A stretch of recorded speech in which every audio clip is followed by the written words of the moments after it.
Before Joseph ever stood beside the throne of Egypt, before he interpreted the dreams of Pharaoh, before nations came to him begging for grain, he was a 17-year-old shepherd walking toward a group of brothers who had already begun discussing whether he should live or die. That is the great paradox at the beginning of Joseph's story.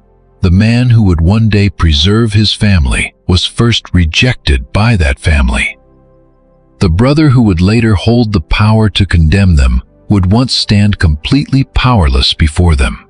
And the young dreamer who saw sheaves bowing before him had no idea that the road toward those dreams would first lead through betrayal, slavery, false accusation, prison, and years of silence. Joseph's story is often remembered as a dramatic rise from the pit to the palace, but Genesis tells something deeper.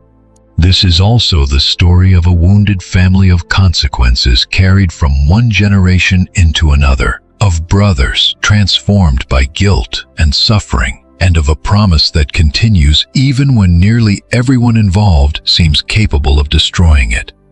To understand what happened to Joseph, we cannot begin with the pit. We have to begin with his family. Joseph was born into the household of Jacob, the grandson of Abraham, and the son of Isaac. By the time Joseph entered the story, the promise first given to Abraham had already passed through several generations. God had called Abraham to leave his homeland and had promised that his descendants would become a great nation. The promise passed to Isaac, and then to Jacob, the man who would later receive the name Israel. But the family carrying that promise was anything but peaceful. Jacob's household had been shaped by rivalry long before Joseph was old enough to understand it. Years earlier, Jacob had traveled to the land of his relatives and fallen in love with Rachel. He agreed to work 7 years for her father Laban in order to marry her. But on the wedding night, Jacob was deceived. Instead of Rachel, Laban gave him Leah, Rachel's older sister. Jacob later married Rachel as well. From that point forward, the tension between the sisters became intertwined with the question of children. Leah bore sons, while Rachel remained unable to conceive. In the competition that followed, both women also gave their female servants to Jacob, and the household grew into a complicated family of wives, servants, sons, jealousy, longing, and unequal affection.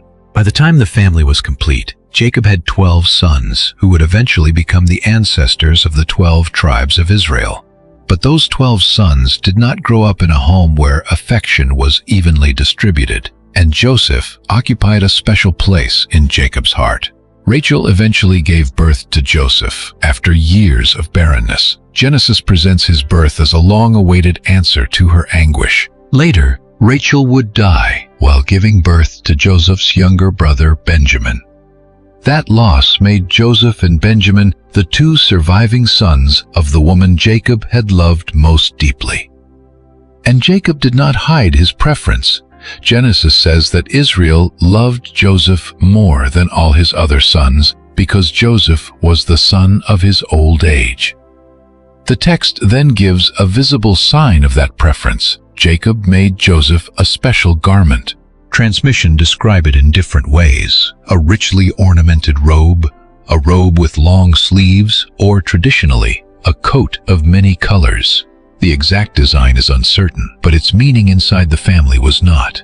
Joseph had been singled out. Whatever the garment looked like, his brothers understood what it represented. Their father's affection had become something they could see. Every time Joseph wore that garment, it reminded them of where they stood.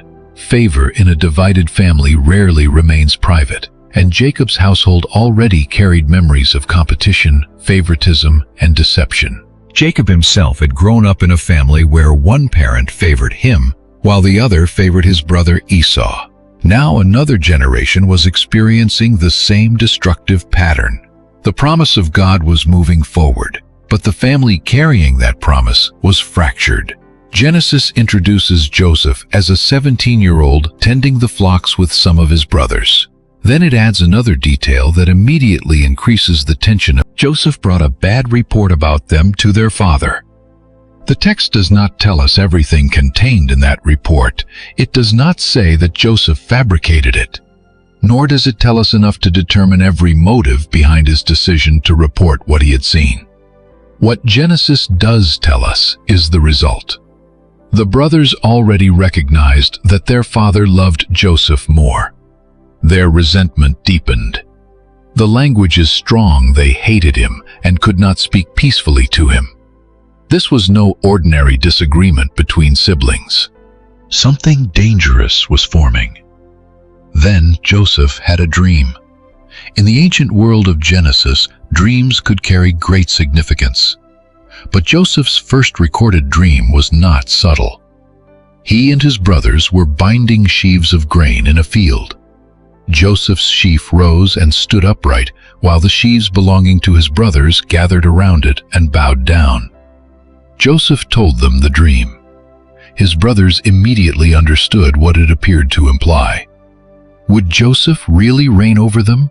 Would he actually rule them? Their hatred increased. Then Joseph dreamed again. This time the imagery became even greater. The sun, the moon, and 11 stars bowed before him. Joseph told the dream not only to his brothers, but also to his father. Jacob rebuked him. Would Joseph's father, mother, and brothers really come and bow before him? The exact symbolism presents questions, because Rachel, Joseph's mother, had died by the later events of the story. Genesis does not pause here to resolve every interpretive detail.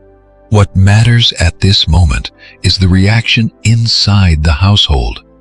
His brothers became jealous. His father, however, kept the matter in mind. That distinction is important. Jacob did not simply embrace Joseph's dreams as an unquestioned revelation. He rebuked his son. Yet something about the dreams remained with him. The brothers reacted differently. They saw in Joseph something intolerable. A favored son was already difficult enough. A favored son, speaking of future supremacy, was worse. Whether Joseph fully understood what those dreams would cost him is impossible to know. Genesis does not tell us that he understood the road ahead. At 17, he had images of elevation. He did not yet have the experience of humiliation. He had seen his sheaf standing. He had not seen the pit. He had seen his brothers bowing. He had not seen them bargaining over his life. And this is one of the great tensions that will define Joseph's entire story. A promise may show the destination without revealing the road. Nothing in those dreams showed him chains. Nothing showed him a foreign language. Nothing showed him the walls of a prison. Nothing showed him the years when no visible evidence seemed to support what he had seen. For now, Joseph was still living beneath his father's roof, still wearing the garment Jacob had given him, still surrounded by brothers whose jealousy was becoming increasingly dangerous. Then the story moved away from home. Joseph's brothers took their father's flocks to graze near Shechem. That location already carried painful memories for Jacob's family. Years earlier, events at Shechem involving their sister Dinah had ended in violence when Simeon and Levi attacked the city. Jacob had feared the consequences of what his sons had done. Now his sons were once again in that region with the family's flocks. Jacob became concerned. He called Joseph. The response preserved in the text is simple. Joseph was ready to go. Jacob told him to see whether his brothers were safe and whether the flocks were doing well, then return with news. It may have seemed like an ordinary assignment, a father sending one son to check on the others, but Joseph was walking into a situation already charged with resentment. He left the valley of Hebron and traveled north toward Shechem. Imagine the distance growing behind him, his father's tents disappearing, the familiar landscape giving way to the road ahead. Joseph could not know that when he left home that day, he would not simply return with a report about the flocks. He was leaving one life behind. The world he knew was about to disappear. When Joseph reached the region of Shechem, he could not find his brothers.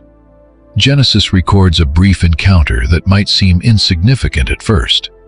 A man found Joseph wandering in the fields and asked what he was looking for. Joseph answered that he was searching for his brothers. The man told him that they had moved on and that he had heard them say they were going to Dothan. So Joseph continued. It would have been easy to turn back. He had reached the place his father had sent him. His brothers were no longer there. Joseph could have returned to Jacob and explained that they had moved. Instead, he kept searching. That decision carried him directly toward the event that would reshape the rest of his life. Dothan lay along routes traveled by merchants moving through the region. That geographical detail would soon become important. But Joseph did not arrive thinking about trade routes. He was looking for his brothers. Eventually, they saw him, and they saw him before he reached them. From a distance, the approaching figure would have been recognizable. Perhaps the garment helped identify him. Perhaps they simply knew the walk and outline of the brother they had spent years resenting. Genesis does not tell us which detail gave him away. It only tells us that before Joseph came near, his brothers began plotting to kill him. The conflict had crossed a line. Jealousy had become conspiracy. Resentment had become murderous intent. The dreams had not been forgotten. In fact, the brothers brought them directly into their plan. They mocked Joseph as the dreamer. Here he comes, the one who had spoken about sheaves bowing, the one who had described the sun, moon, and stars lowering themselves before him. Now the brothers believed they had the power to decide what would become of those dreams. Their plan was simple and brutal. Kill him, throw his body into a pit, tell others that a wild animal had devoured him. Then they would see what became of his dreams.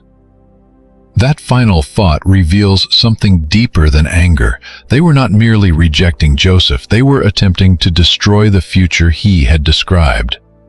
From their perspective, Joseph's dreams could be ended with his life. If the dreamer disappeared, the dreams disappeared with him. If Joseph died in the wilderness, there would be no ruler, no bowing brothers, no future fulfillment. At least that was what they believed. But the story of Genesis repeatedly shows the difference between what human beings intend and what ultimately unfolds. Abraham had tried to navigate uncertainty in his own way. Isaac's family had been divided by favoritism. Jacob had spent years both deceiving and being deceived. Now Jacob's sons stood at the edge of another act that would produce consequences far beyond what any of them could foresee. One family decision was about to affect Egypt. A moment of hatred in Canaan would eventually determine how the descendants of Israel survived a regional famine. And the road that would someday lead an entire people into Egypt began here. Not with Pharaoh, not with an army, and not with a national migration. It began with brothers looking across the land at one approaching 17-year-old. Joseph was still walking toward them. He did not know what they had said. He did not know that his absence from Shechem had led him to Dothan at precisely the moment when their resentment was ready to become action. He did not know that they had already imagined his death. Perhaps he expected questions about their father. Perhaps he expected hostility. Genesis gives us no reason to think he expected murder. The distance between them continued to close. His brothers could see him clearly now, the favored son, the keeper of the dreams. The brother they believed stood between them and the honor they deserved. But even among them, the plan was not yet settled. One brother would object to murder. Another would soon propose a different fate. And just beyond this family conflict, a caravan was moving along the road toward Egypt. Joseph believed he was approaching his brothers. In reality, he was approaching the end of everything familiar. The special garment would soon be torn from him. His father would soon believe him dead. His name would be carried into a foreign land not as the son of Jacob, but as merchandise. And the dreams that had made his brothers hate him would appear for years to have died in the wilderness, but they had not died. The question was no longer whether Joseph had dreamed of a future. The question was, what could possibly remain of that future once his own brothers took hold of him? Joseph did not have time to prepare for what was coming. The moment he reached his brothers, whatever hope he may have had for an ordinary reunion disappeared. They seized him. The special garment his father had given him was stripped away. That robe had become the visible symbol of Jacob's preference, the object that reminded the brothers of everything they resented. Now, before they decided what to do with Joseph himself, they removed the sign of his favored place in the family. It was a symbolic act. Joseph was no longer being treated as the beloved son of Jacob. He was being reduced to someone they believed they could dispose of. But the brothers were not united about killing him. Reuben, the oldest, intervened. Genesis tells us that Reuben tried to rescue Joseph from their hands. He urged the others not to shed blood directly. Instead, he proposed that they throw Joseph into a pit in the wilderness and leave him there. Reuben's private intention was to return later, pull Joseph out, and restore him to their father. His motives may have included more than compassion. As the firstborn, he may have felt a particular responsibility for what happened to Jacob's son. Earlier events had already damaged Reuben's standing in the family, and saving Joseph could have been significant for him.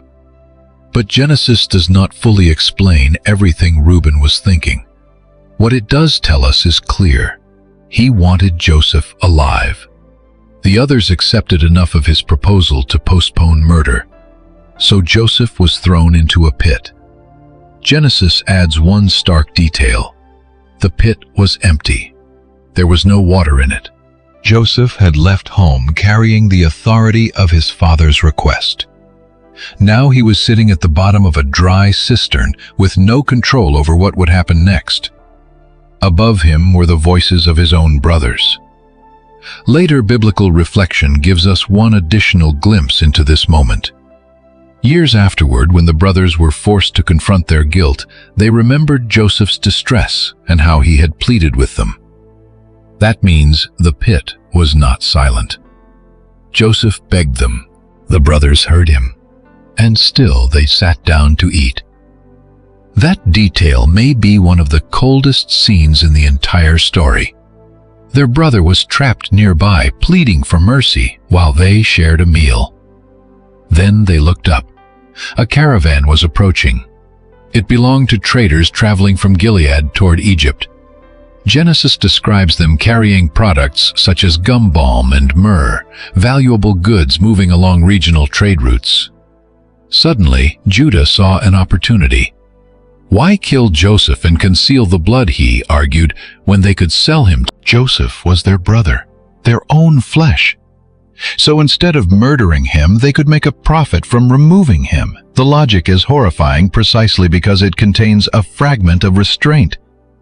Judah opposed killing Joseph. But he did not propose forgiveness. He proposed sale. The brothers agreed. When the traders passed by, Joseph was pulled out of the pit. For a brief moment, being lifted upward might have felt like rescue. It was not. His brothers sold him for 20 pieces of silver. The young man who had walked from Hebron as Jacob's favored son was handed over as property. Joseph had no power to refuse, no father nearby to defend him, no legal protection, no brother willing to stand beside him. The men who had grown up in the same tents, eaten at the same tables, and called the same man father, watched as strangers took him away. The story now divided into two directions. Joseph was taken south toward Egypt. His brothers remained behind to manufacture the lie that would explain his disappearance. When Reuben later returned to the pit, Joseph was gone. He tore his clothes in grief and panic. He demanded to know where he could go now that the boy had disappeared. Whatever rescue Reuben had planned was too late. Joseph was already being carried away. The brothers then turned to the garment they had stripped from him. They slaughtered a goat and dipped Joseph's robe in its blood. There is a bitter irony here. Years earlier, Jacob himself had used the clothing of his brother Esau and the skin of goats to deceive his blind father Isaac. Now Jacob was about to be deceived by his own sons using a garment and the blood of a goat. Genesis does not explicitly state that this is divine punishment, and we should be careful not to claim more than the text says. But the narrative pattern is difficult to miss. Deception had traveled through the family. Now it was returning in another form. The brothers sent the blood-stained garment to their father. They did not directly say Joseph is dead. Instead, they asked Jacob to identify whether the garment belonged to his son. Jacob recognized it immediately. He drew the conclusion they wanted him to draw. A wild animal had devoured Joseph. His son had been torn to pieces. Jacob tore his clothes, put on sackcloth, and mourned for many days. His sons and daughters tried to comfort him, but he refused comfort. He believed he would carry his grief to the grave. The brothers had wanted to remove Joseph from their lives. Instead, they brought his absence into the center of the family. Every day, Jacob mourned they lived beside the consequences of what they had done. Every time their father spoke of Joseph, they knew the truth. Every time they saw his grief, they knew that the blood on the robe had been staged. Sin had solved nothing. It had only created another prison. Joseph was in physical bondage. His brothers were now bound to a secret, and Jacob was trapped inside a false story. Meanwhile, the caravan continued toward Egypt. For Joseph, the landscape changed as he moved farther from Canaan. The tents of his family were gone. The hills and grazing lands of home gave way to the long journey south. Egypt was not merely another town or neighboring tribe. It was one of the great civilizations of the ancient world. The Nile supported cities, agriculture, administration, monumental construction, and a highly organized state. Joseph had been raised among shepherds. Now he was entering a world of royal courts, officials, temples, scribes, military structures, and a culture foreign to everything he had known. He also entered Egypt at the lowest possible social position. He was a slave. Genesis does not tell us every detail of Joseph's journey with the traders. We do not know what conversations he heard. We do not know how often he thought of Jacob. We do not know whether he expected his brothers to change their minds and come after him.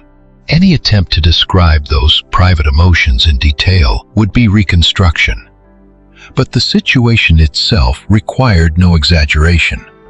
Joseph had been betrayed, sold, displaced, and carried into a foreign land. The dreams of his youth must have seemed impossible to reconcile with what had happened. He had dreamed of others bowing. Now he belonged to others. He had dreamed of standing. Now he had no freedom. He had been the favored son of a wealthy household. Now he could be bought and sold. When the traders arrived in Egypt, Joseph was sold again. This time his buyer was Potiphar, an Egyptian officer described as a servant of Pharaoh and captain of the guard.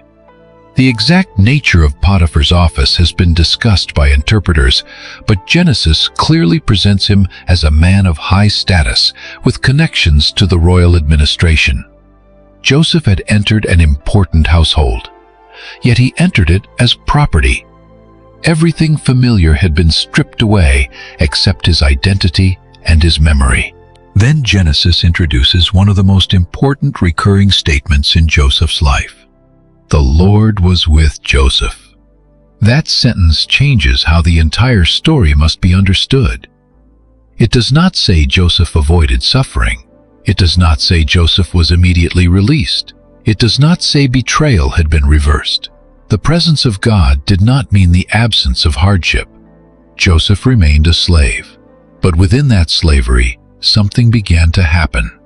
Joseph succeeded in the responsibilities given to him. Potiphar noticed. The Egyptian master recognized that the Lord was with Joseph and that the work entrusted to him prospered. Over time, Joseph gained favor. Potiphar placed him over his household and entrusted everything he owned to Joseph's care. The young man who had lost control over his own life became responsible for another man's estate. Genesis says that from the time Joseph was placed in charge, blessing came upon Potiphar's household. The blessing extended to what he possessed both in the house and in the field. Eventually, Potiphar trusted Joseph so completely that he concerned himself with little beyond the food he ate. Joseph had moved from the lowest position in the household to its chief administrator. But he was still not free. This distinction matters. Success is not the same as restoration. Joseph had authority, but Potiphar still owned him. He had responsibility, but he still could not go home. He had gained trust, but his father still believed he was dead. The apparent improvement in Joseph's circumstances did not erase the betrayal that brought him there. And yet his response is striking. The narrative does not describe Joseph becoming passive or careless. He worked faithfully. He became dependable. He used whatever responsibility he was given. This pattern would repeat again later. Joseph could not control the system around him, but he could control how he acted within it. Years after his brothers had stripped him of his garment, another crisis began inside Potiphar's house. Genesis pauses to describe Joseph as well-built and handsome. Then Potiphar's wife noticed him. She wanted Joseph to sleep with her. Her request was direct. Joseph refused. His refusal reveals several layers of his character. First, he understood the trust Potiphar had placed in him. His master had withheld nothing from Joseph except his wife. To betray that trust would be a serious offense against the man who had elevated him within the household. But Joseph's reasoning went beyond loyalty to Potiphar. He described the act as a great wickedness and a sin against God. This is one of the clearest windows Genesis gives into Joseph's moral understanding. He was far from Jacob's household, far from the land associated with his family's covenant promises, surrounded by Egyptian culture, without parents or brothers watching him. Yet he still understood himself as accountable to God. That is important because Joseph's faithfulness was not dependent on an audience. No one from his family would know what choice he made. He could have told himself that his life had already been ruined. He could have argued that the God of his fathers had allowed him to be sold. He could have used suffering as permission for compromise. Instead, he refused. But Potiphar's wife did not stop. Genesis says she spoke to Joseph day after day. The temptation was not a single dramatic moment. It became repeated pressure. Joseph continued to reject her. He would not sleep with her. He would not even remain close to her. Then came the day when the situation turned dangerous. Joseph entered the house to perform his work. At that moment, none of the household servants were inside. Potiphar's wife caught Joseph by his garment and again demanded that he sleep with her. Joseph fled. To escape, he left the garment in her hand. Once again, clothing became central to Joseph's story. Earlier, his brothers had taken the special garment that represented his favored status. Now Joseph left another garment behind because preserving his integrity mattered more than preserving his position. But the garment he left behind became evidence against him. Potiphar's wife called the household servants. She transformed rejection into accusation. She claimed Joseph had come to assault her and that he had fled when she cried out. She kept his garment beside her until Potiphar returned. Then she repeated the accusation to her husband. The Hebrew slave Potiphar had brought into the household, she said, had attempted to violate her. The garment was presented as proof. Joseph had no recorded opportunity to defend himself in the narrative. No witness is mentioned. No servant had been in the room. The very act by which Joseph escaped temptation now became the basis of the charge against him. Potiphar became angry. Joseph was taken and placed in prison. In one moment, everything Joseph had built inside Potiphar's house collapsed. His reputation, his authority, his position, his access to the household, all of it disappeared. Joseph had done what was right and still suffered. This is one of the uncomfortable truths in his story. Faithfulness does not always produce immediate reward. Sometimes doing the right thing creates short-term loss. Joseph resisted betrayal and was treated as a betrayer. He protected Potiphar's marriage and was accused of violating it. He honored God and was sent to prison. If Joseph's story ended here, it would look like a cruel pattern. He had been punished by his brothers for receiving dreams. Now he was punished in Egypt for refusing sin. Twice forces outside his control had taken away his position. Twice a garment had been used against him. Twice his future seemed to collapse in a single day. But Genesis repeats the same truth it had given earlier. The Lord was with Joseph. Not only in Potiphar's house, in prison. This may be the most important pattern to understand before Joseph ever reaches Pharaoh. God's presence in the story is not tied to Joseph's location. Canaan does not contain it. Slavery does not remove it. False accusation does not cancel it. Prison walls do not prevent it. Joseph lost his family, he lost his freedom, he lost his position in Potiphar's household. But according to Genesis, he had not been abandoned. Inside the prison, Joseph once again found favor. The keeper of the prison began to trust him. Soon, Joseph was placed in charge of the other prisoners and of the work being done there. The pattern from Potiphar's house repeated itself under even harsher circumstances. Joseph entered at the bottom. He proved faithful. Responsibility increased. The prison keeper eventually trusted Joseph so completely that he did not have to supervise everything placed under Joseph's care. The text explains why. The Lord was with Joseph and gave success to what he did. But we should not rush past the contradiction. Joseph was succeeding in prison. He was still in prison. The dreams from his youth seemed farther away than ever.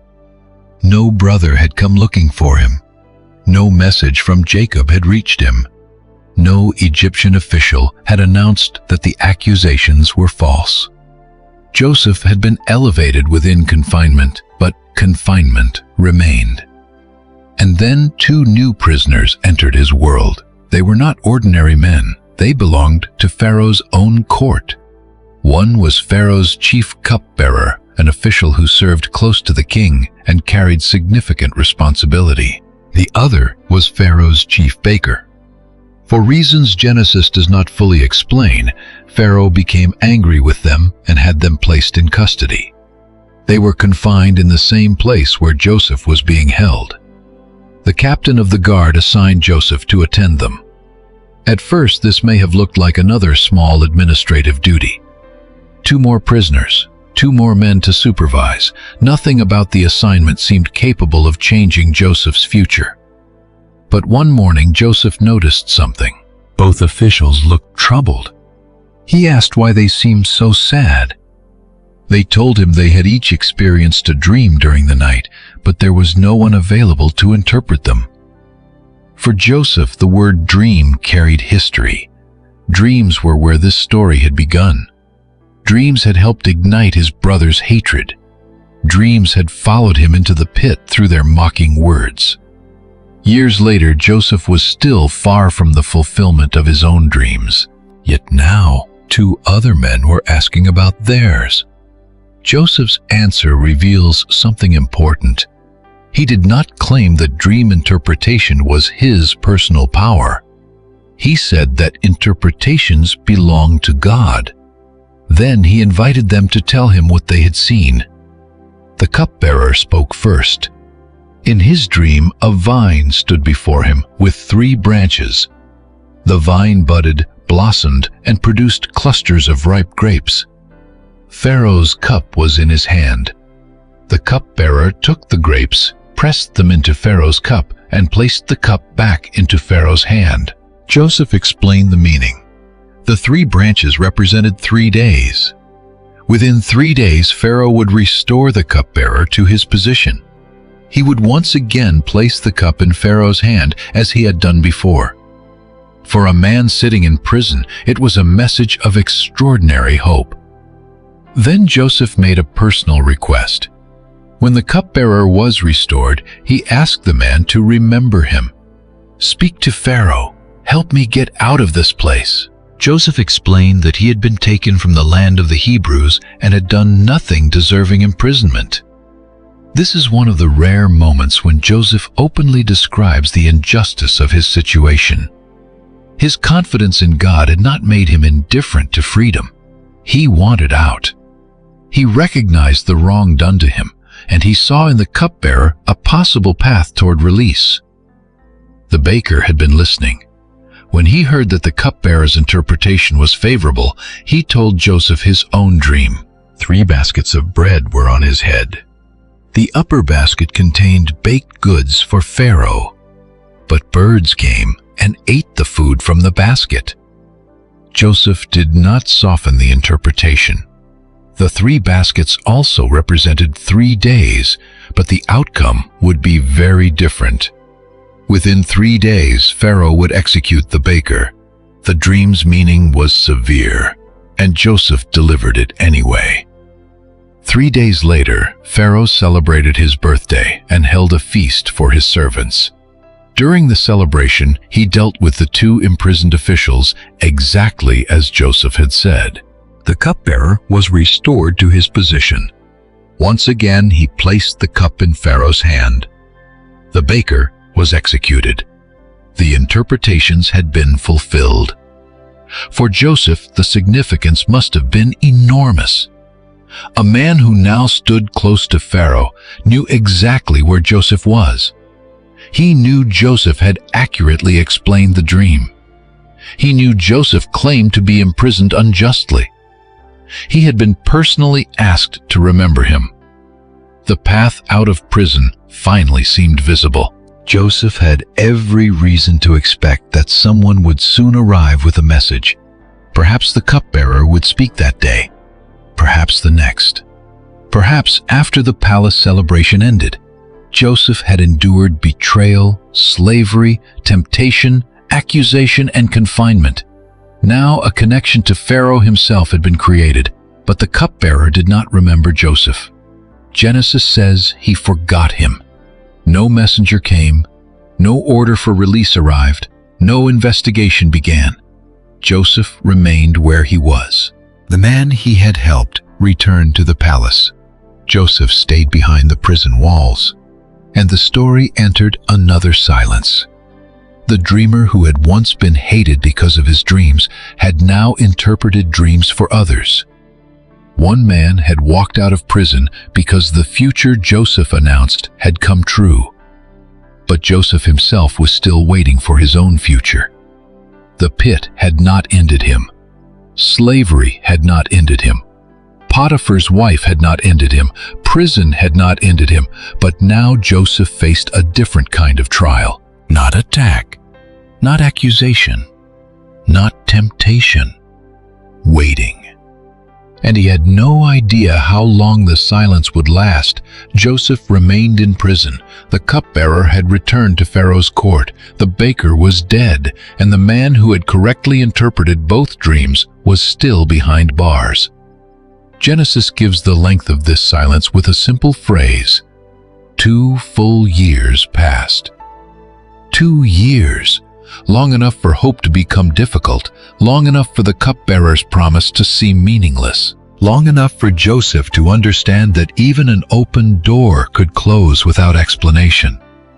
Nothing in the text tells us that Joseph received new information during those years. There was no message from Canaan, no word from Jacob, no apology from his brothers, no confession from Potiphar's wife. No announcement that the accusation against him had been reconsidered. Joseph simply continued in the place where he had been left. This waiting matters because Joseph's story is not a straight line from suffering to success. It contains long stretches where nothing visible appears to be changing. The dreams of his youth had promised elevation. His circumstances suggested abandonment. And yet the narrative had already established something the prison walls could not change. The Lord was with Joseph. That did not mean Joseph knew when his situation would change. It meant his story had not stopped simply because nothing seemed to be happening. Then, far beyond the prison Pharaoh dreamed, the king of Egypt stood beside the Nile. From the river came 7 cows, attractive and well-fed, grazing among the reeds. Then 7 other cows emerged. They were ugly and thin. The second group stood beside the first, and then the thin cows devoured the 7 healthy cows. Pharaoh woke. He fell asleep again and dreamed a second time. 7 heads of grain grew on one stalk, full and good. Then 7 thin heads appeared, scorched by the east wind. The thin heads swallowed the 7 full heads. Pharaoh woke again. This time he knew he had been dreaming. But the images disturbed him. Morning came, and Pharaoh summoned the specialists of Egypt, the magicians and wise men associated with knowledge, ritual, interpretation, and royal counsel. He told them his dreams. Yet Genesis says none of them could interpret them for Pharaoh. The problem was not merely curiosity. In the ancient royal world, a ruler's dream could be understood as carrying significance for the kingdom itself.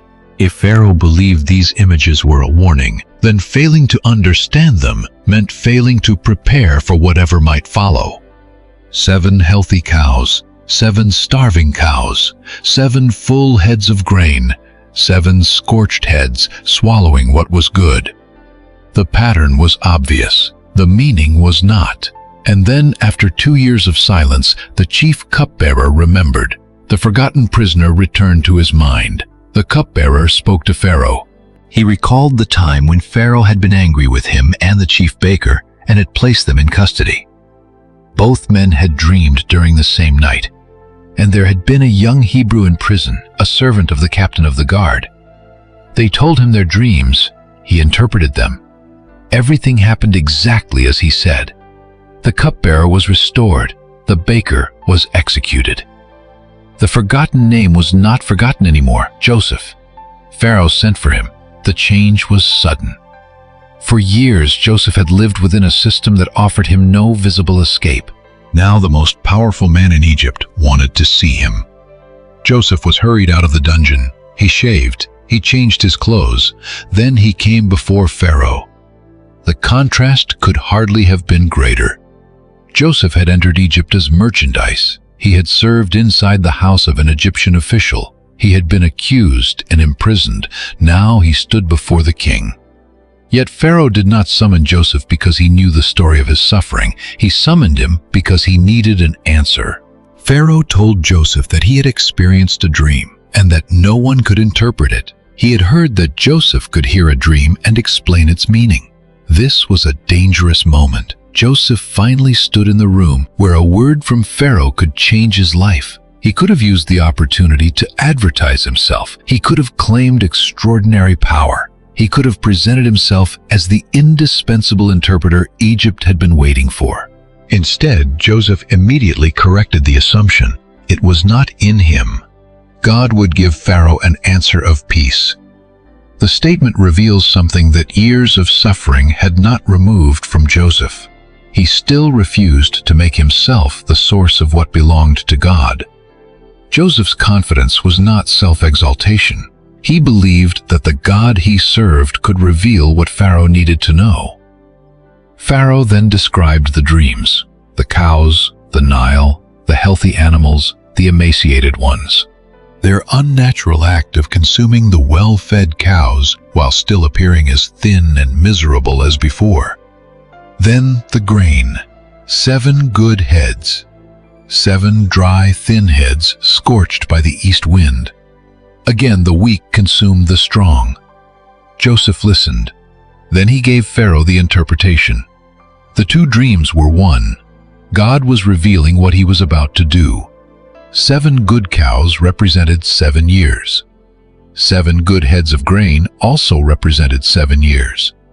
The 7 thin cows and 7 empty heads represented 7 years of famine. Egypt was about to experience 7 years of extraordinary abundance. After them would come 7 years of severe famine. The abundance would be forgotten. The famine would consume the land. The suffering would be so intense that the years of plenty would seem to have disappeared. Joseph then explained why Pharaoh had received the message twice. The matter had been firmly determined. It would happen.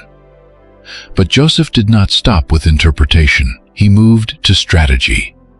Pharaoh needed to select a discerning and wise man and place him over Egypt. Officials should be appointed throughout the land. During the 7 years of abundance, part of the harvest should be collected and stored under Pharaoh's authority. Grain should be gathered in cities. Then, when famine came, Egypt would have food. The land would not be destroyed by hunger. This was more than the interpretation of a dream. Joseph had just presented a national survival plan. Think about the experience behind his advice. Joseph had learned administration in Potiphar's household. He had learned responsibility under pressure. He had supervised work in prison. Again and again, he had been trusted with resources that did not belong to him. Now those same skills became relevant on a scale he could never have imagined. The years that looked like delay had also formed the administrator standing before Pharaoh. The palace had not trained him. Slavery and prison had. This does not make the injustice good. Genesis never requires us to pretend betrayal was righteous or false accusation was acceptable. But the story does show that Joseph's suffering had not made his years useless. Nothing had been wasted. Pharaoh and his servants were impressed. Then Pharaoh asked a remarkable question. Could they find anyone like this man, someone in whom was the Spirit of God? The Egyptian king recognized something extraordinary about Joseph. He turned to him. Since God had shown Joseph all this, Pharaoh said there was no one as discerning and wise as he was. Then came the decision that transformed Joseph's external circumstances in an instant. Joseph would be placed over Pharaoh's house. All the people would submit to his authority. Only Pharaoh himself would be greater. Joseph had entered Egypt in chains. Now Egypt would answer to him. Pharaoh removed his signet ring and placed it on Joseph's hand. A signet was not merely decorative, it represented authority. Orders authenticated under it carried royal power. Pharaoh dressed Joseph in fine linen. A gold chain was placed around his neck. Then Joseph was given the second chariot. People went before him announcing his rank. The prisoner was now publicly recognized as a ruler. The transformation is so dramatic that it can be easy to read it too quickly. One morning, Joseph was still a prisoner. Before the day ended, he possessed authority across Egypt. The man whose garment had twice been used in his humiliation was now clothed by Pharaoh. The brother sold for silver now controlled immense national resources. The young man, who could not protect himself from being carried into Egypt, now had officials carrying out his commands throughout the land. But Joseph's rise was not merely personal vindication. The interpretation had come with a warning. The famine was still coming. Power was not the ending of the story, it was a responsibility. Pharaoh gave Joseph an Egyptian name, Zaphanath-Paneah. The precise meaning of the name remains debated. Pharaoh also gave him Asenath as his wife, the daughter of Potiphar, priest of On. Joseph now occupied a place inside Egyptian public life, far removed from the boy who had once tended Jacob's flocks. He was 30 years old when he entered Pharaoh's service. That detail allows us to see the passage of time. Joseph had been 17 when Genesis introduced him tending the flocks. 13 years had passed. 13 years between the special garment and Pharaoh's signet ring. 13 years between his father's house and the royal court. Those years included slavery, false accusation, prison, waiting. The dreams Joseph had received as a young man had not been fulfilled quickly. In fact, for much of those 13 years, his life seemed to be moving in the opposite direction. Yet now, he traveled throughout Egypt with royal authority. The 7 years of abundance began. The land produced plentifully. Joseph organized the collection of grain. Food was stored in the cities with produce gathered from the surrounding fields. The quantity became so great that the record describes it as beyond measurement. Joseph eventually stopped keeping count. Egypt was preparing for a crisis that most of the population could not yet see. During these years, Joseph and Asenath had 2 sons. Joseph named the first Manasseh. The name is connected in Genesis with Joseph's statement that God had made him forget all his hardship and his father's household. This does not mean Joseph had literally forgotten Jacob or the family in Canaan. The coming chapters prove otherwise. His past remained deeply alive within him. The name seems instead to reflect relief from the crushing pain that had defined so many years. His second son was named Ephraim. Joseph explained that God had made him fruitful in the land of his suffering. Notice the phrase, Egypt was both the place of Joseph's fruitfulness and the land of his affliction. Success did not rewrite history. Joseph did not pretend his suffering had never happened. He could recognize blessing without denying trauma. He could build a family in Egypt while still remembering that Egypt was not originally his home, and the names of his sons preserved that tension. Pain remembered, fruitfulness received. The 7 years of abundance passed. For most people, years of overflowing harvest may have made the warning of famine increasingly difficult to imagine. Fields produced more than enough. Storehouses filled. The country appeared secure. But Joseph continued preparing, because abundance was not permanent. Then the 7 years ended.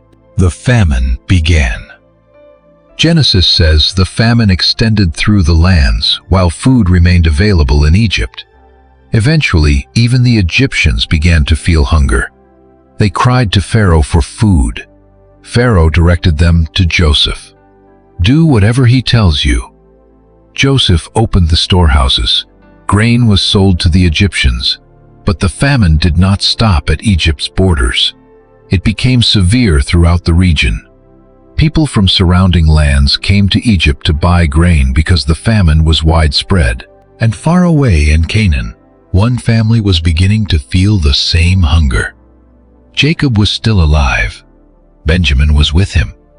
So were the brothers who years earlier had watched Joseph disappear toward Egypt. They had grown older. They had built families. They had continued living beneath the shadow of what they had done. They did not know Joseph was alive. They certainly did not know he controlled Egypt's grain. To them, Joseph belonged to the past, a secret buried beneath years of silence. But famine has a way of forcing people onto roads they never intended to travel. Jacob learned that grain was available in Egypt. He looked at his sons and demanded action. Why were they simply looking at one another? He had heard that food could be purchased there. They must go down to Egypt so the family could live and not die. The command was practical, necessary, urgent. But for the brothers, the word Egypt carried a history Jacob did not understand. Egypt was where the caravan had taken Joseph. Egypt was the direction in which their brother had disappeared. Genesis does not tell us what passed through their minds when Jacob mentioned the country. But the narrative is bringing them back toward the very crime they had tried to bury. 10 of Joseph's brothers prepared to leave. Jacob refused to send Benjamin. Benjamin was now the remaining son of Rachel, whom Jacob believed he had not lost. Jacob feared that harm might come to him. The favoritism that had helped fracture the family years earlier had not disappeared. Joseph was believed dead. Benjamin now carried much of Jacob's protective love. So Benjamin remained behind. The 10 brothers traveled south. They crossed into Egypt among many others seeking food. They were no longer young men plotting beside a pit. They were fathers and heads of households trying to save their families from famine. Somewhere in Egypt sat the governor responsible for selling grain to foreigners. They did not know his Hebrew name. They did not know his history. They did not know his face had changed with age. Egyptian clothing authority and years away from home. They only knew that if they wanted food, they had to appear before the man controlling access to it. Then the moment came. The brothers entered. Joseph saw them, and he recognized them. They did not recognize him. Years collapsed in an instant. The pit, the cries, the silver, the caravan, Jacob's house. Every road that had carried Joseph away from these men had now brought them back before him. And then they did something they had once believed could never happen. They bowed down. Their faces went to the ground. Joseph looked at them, and he remembered the dreams. Joseph recognized his brothers immediately. They did not recognize him. The imbalance was total.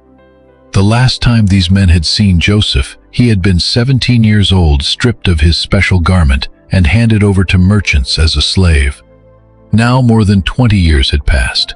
Joseph was no longer the Hebrew teenager they remembered. He stood before them as an Egyptian ruler, dressed according to his office, speaking through an interpreter, surrounded by the authority of Pharaoh. To his brothers, he was not Joseph. He was the governor of Egypt, the man who controlled whether they would return home with food, and they bowed before him with their faces to the ground. Joseph remembered the dreams. Years earlier, his brothers had mocked those dreams while discussing his death. They had asked what would become of the dreamer's visions once he disappeared. Now, without realizing it, they were participating in the fulfillment of the very thing they had tried to prevent. But Joseph did not immediately reveal himself. Instead, he spoke harshly to them. He asked where they had come from. They answered that they had come from Canaan to buy food. Joseph knew who they were.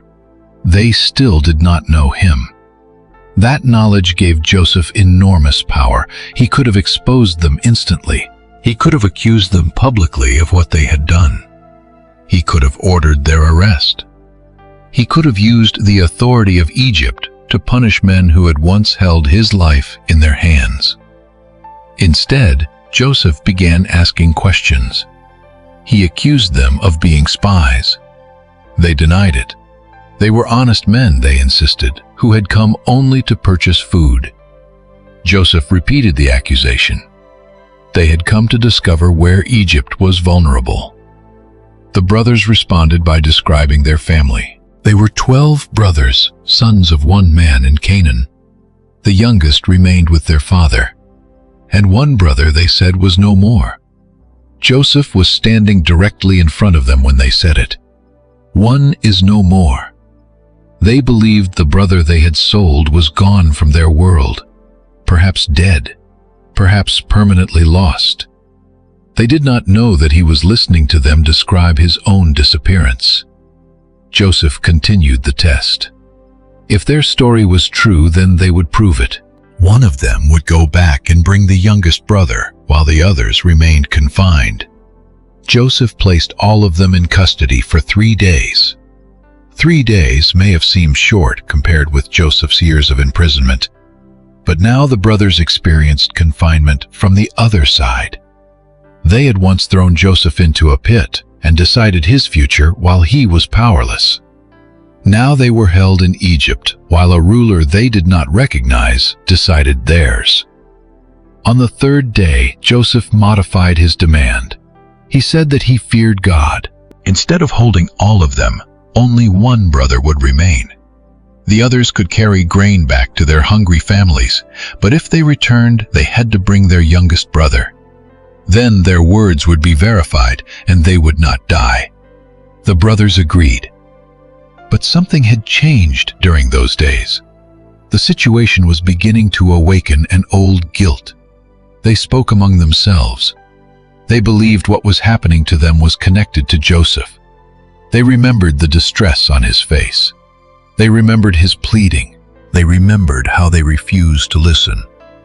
Now they said his blood was being required of them. More than 2 decades had passed. Joseph's cries had not disappeared from their memories. They had built lives after Dothan. They had raised children. They had traveled, worked, eaten, slept, and lived for years while their father continued to believe a lie. But guilt had survived. Reuben responded bitterly. Had he not warned them not to sin against the boy? They had refused to listen. Now Reuben believed they were facing the consequences. The brothers did not realize Joseph understood every word. Until then, he had been communicating through an interpreter. They assumed the Egyptian ruler could not understand their private conversation, but Joseph understood their language. He heard them speaking about the pit. He heard them acknowledging guilt. He heard them remember his cries. Joseph turned away, and he wept.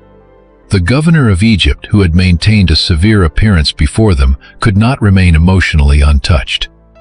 These were not simply foreigners being investigated.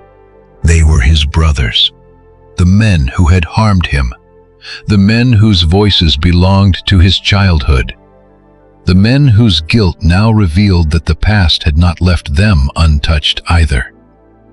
After regaining control of himself, Joseph returned. He selected Simeon and had him bound before the others.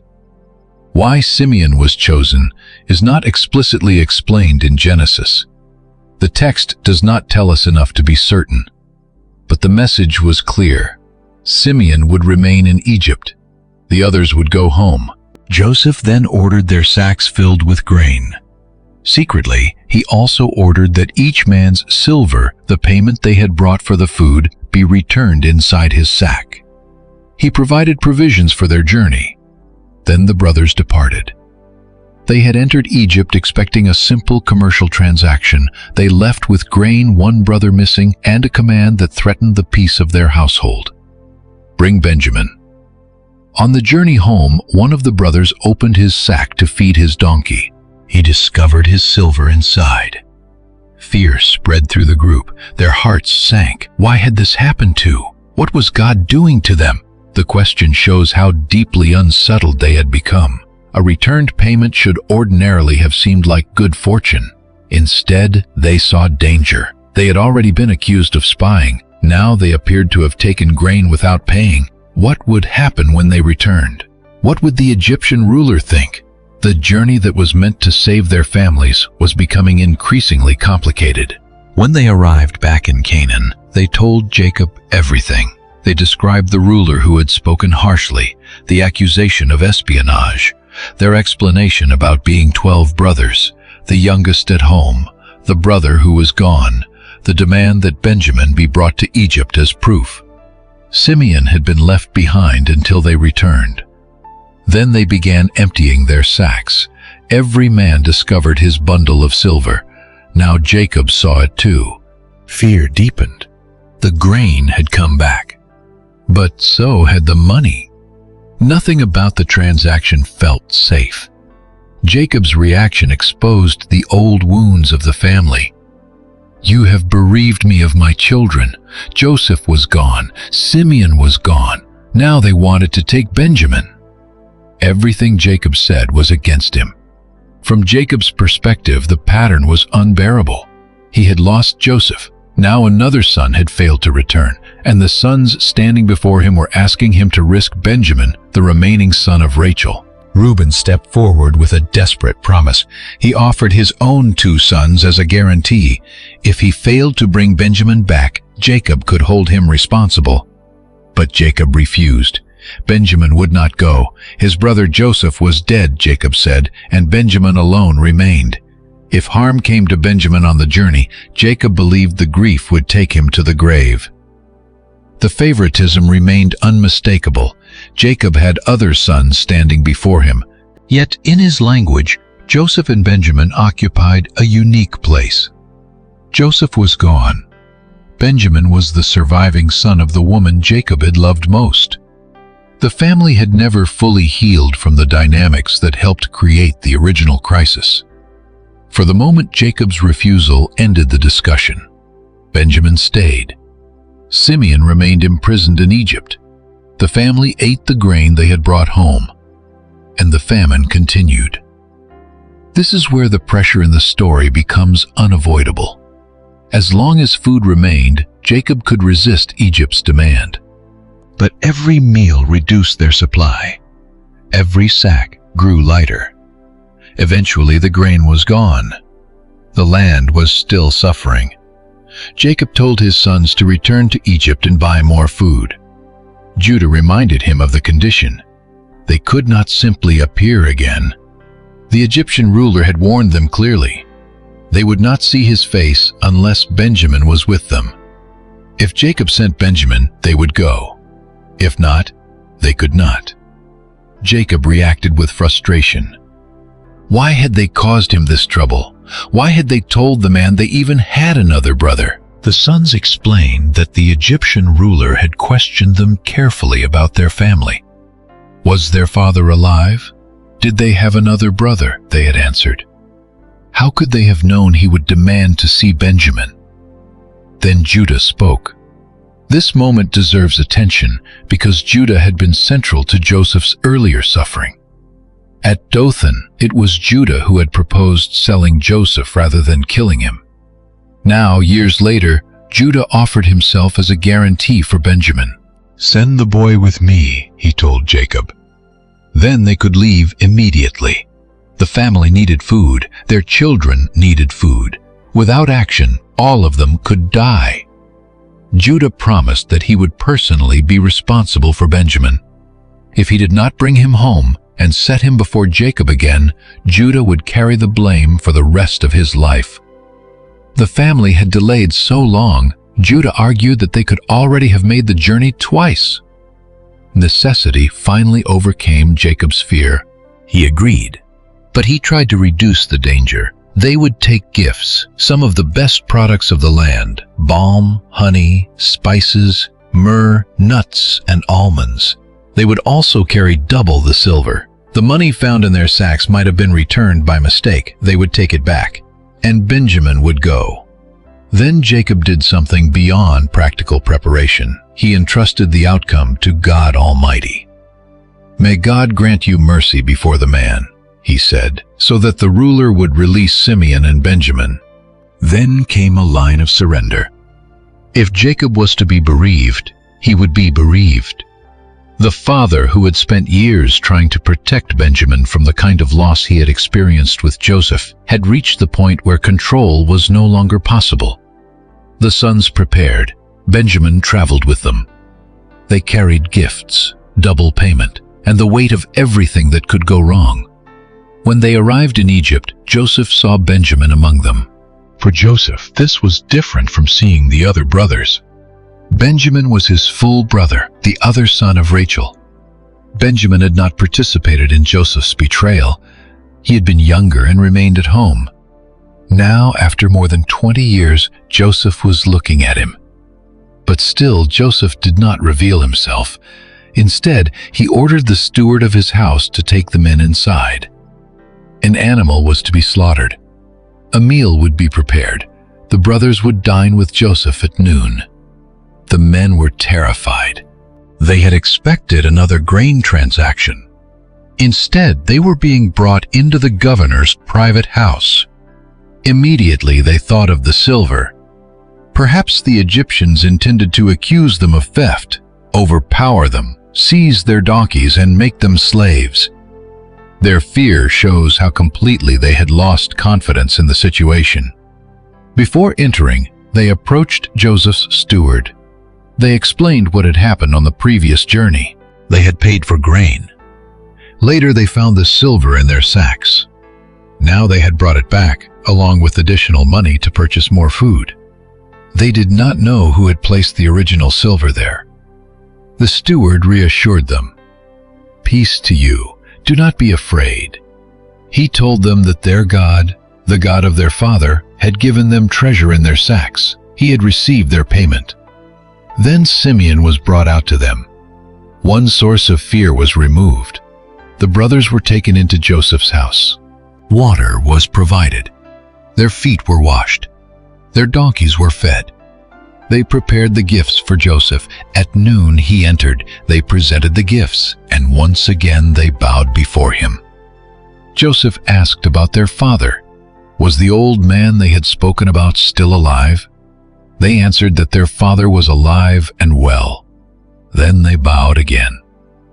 Joseph looked around. His eyes fell on Benjamin, his mother's son, the younger brother he had not seen since he himself was a teenager. "Is this your youngest brother then?"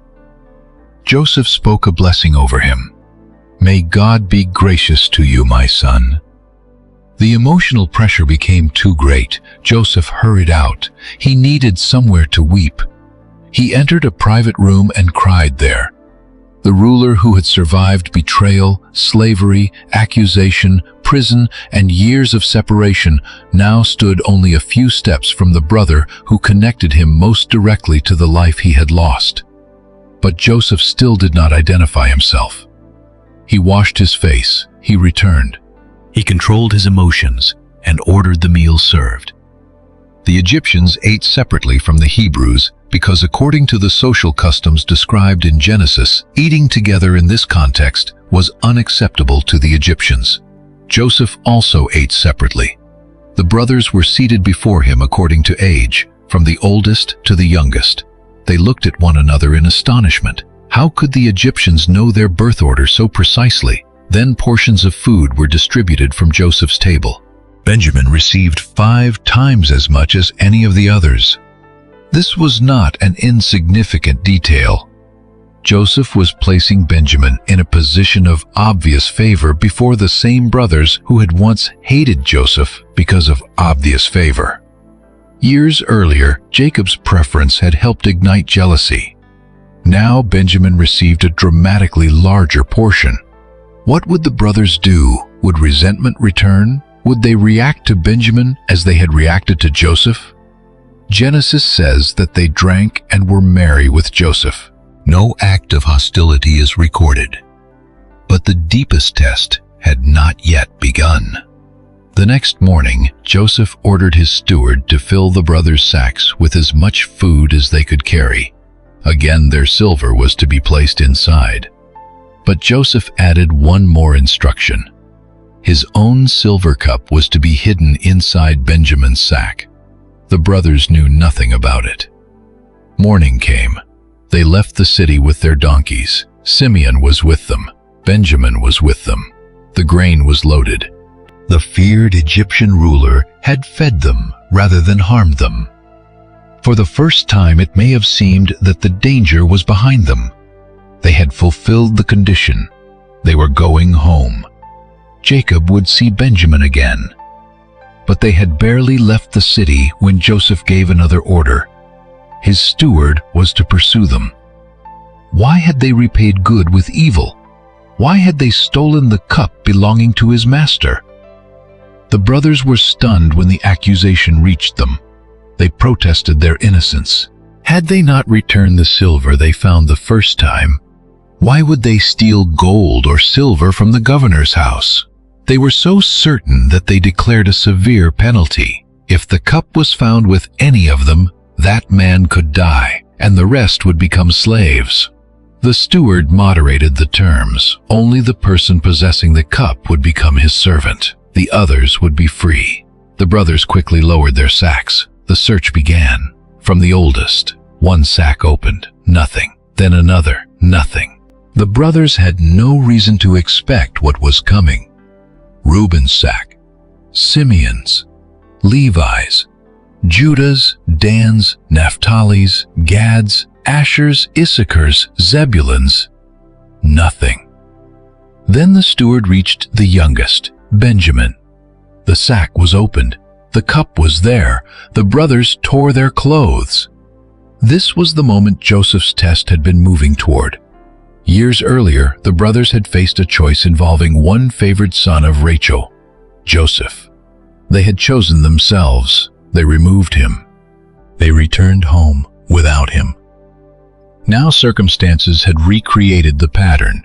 another favored son of Rachel stood condemned, Benjamin. And the Egyptian authorities had already given the other brothers an escape. They could leave, they could return to Jacob, they could explain that Benjamin had been found with the ruler's cup, they could save themselves. Nothing prevented them from doing to Benjamin in a different form what they had once done to Joseph. The steward had made the choice easy. Only Benjamin had to stay. But this time none of the brothers left. Every man loaded his donkey again. Every man turned back. Every man returned to the city with Benjamin. They entered Joseph's house. Joseph was waiting, and all of them fell to the ground before him. Again, Judah stepped forward.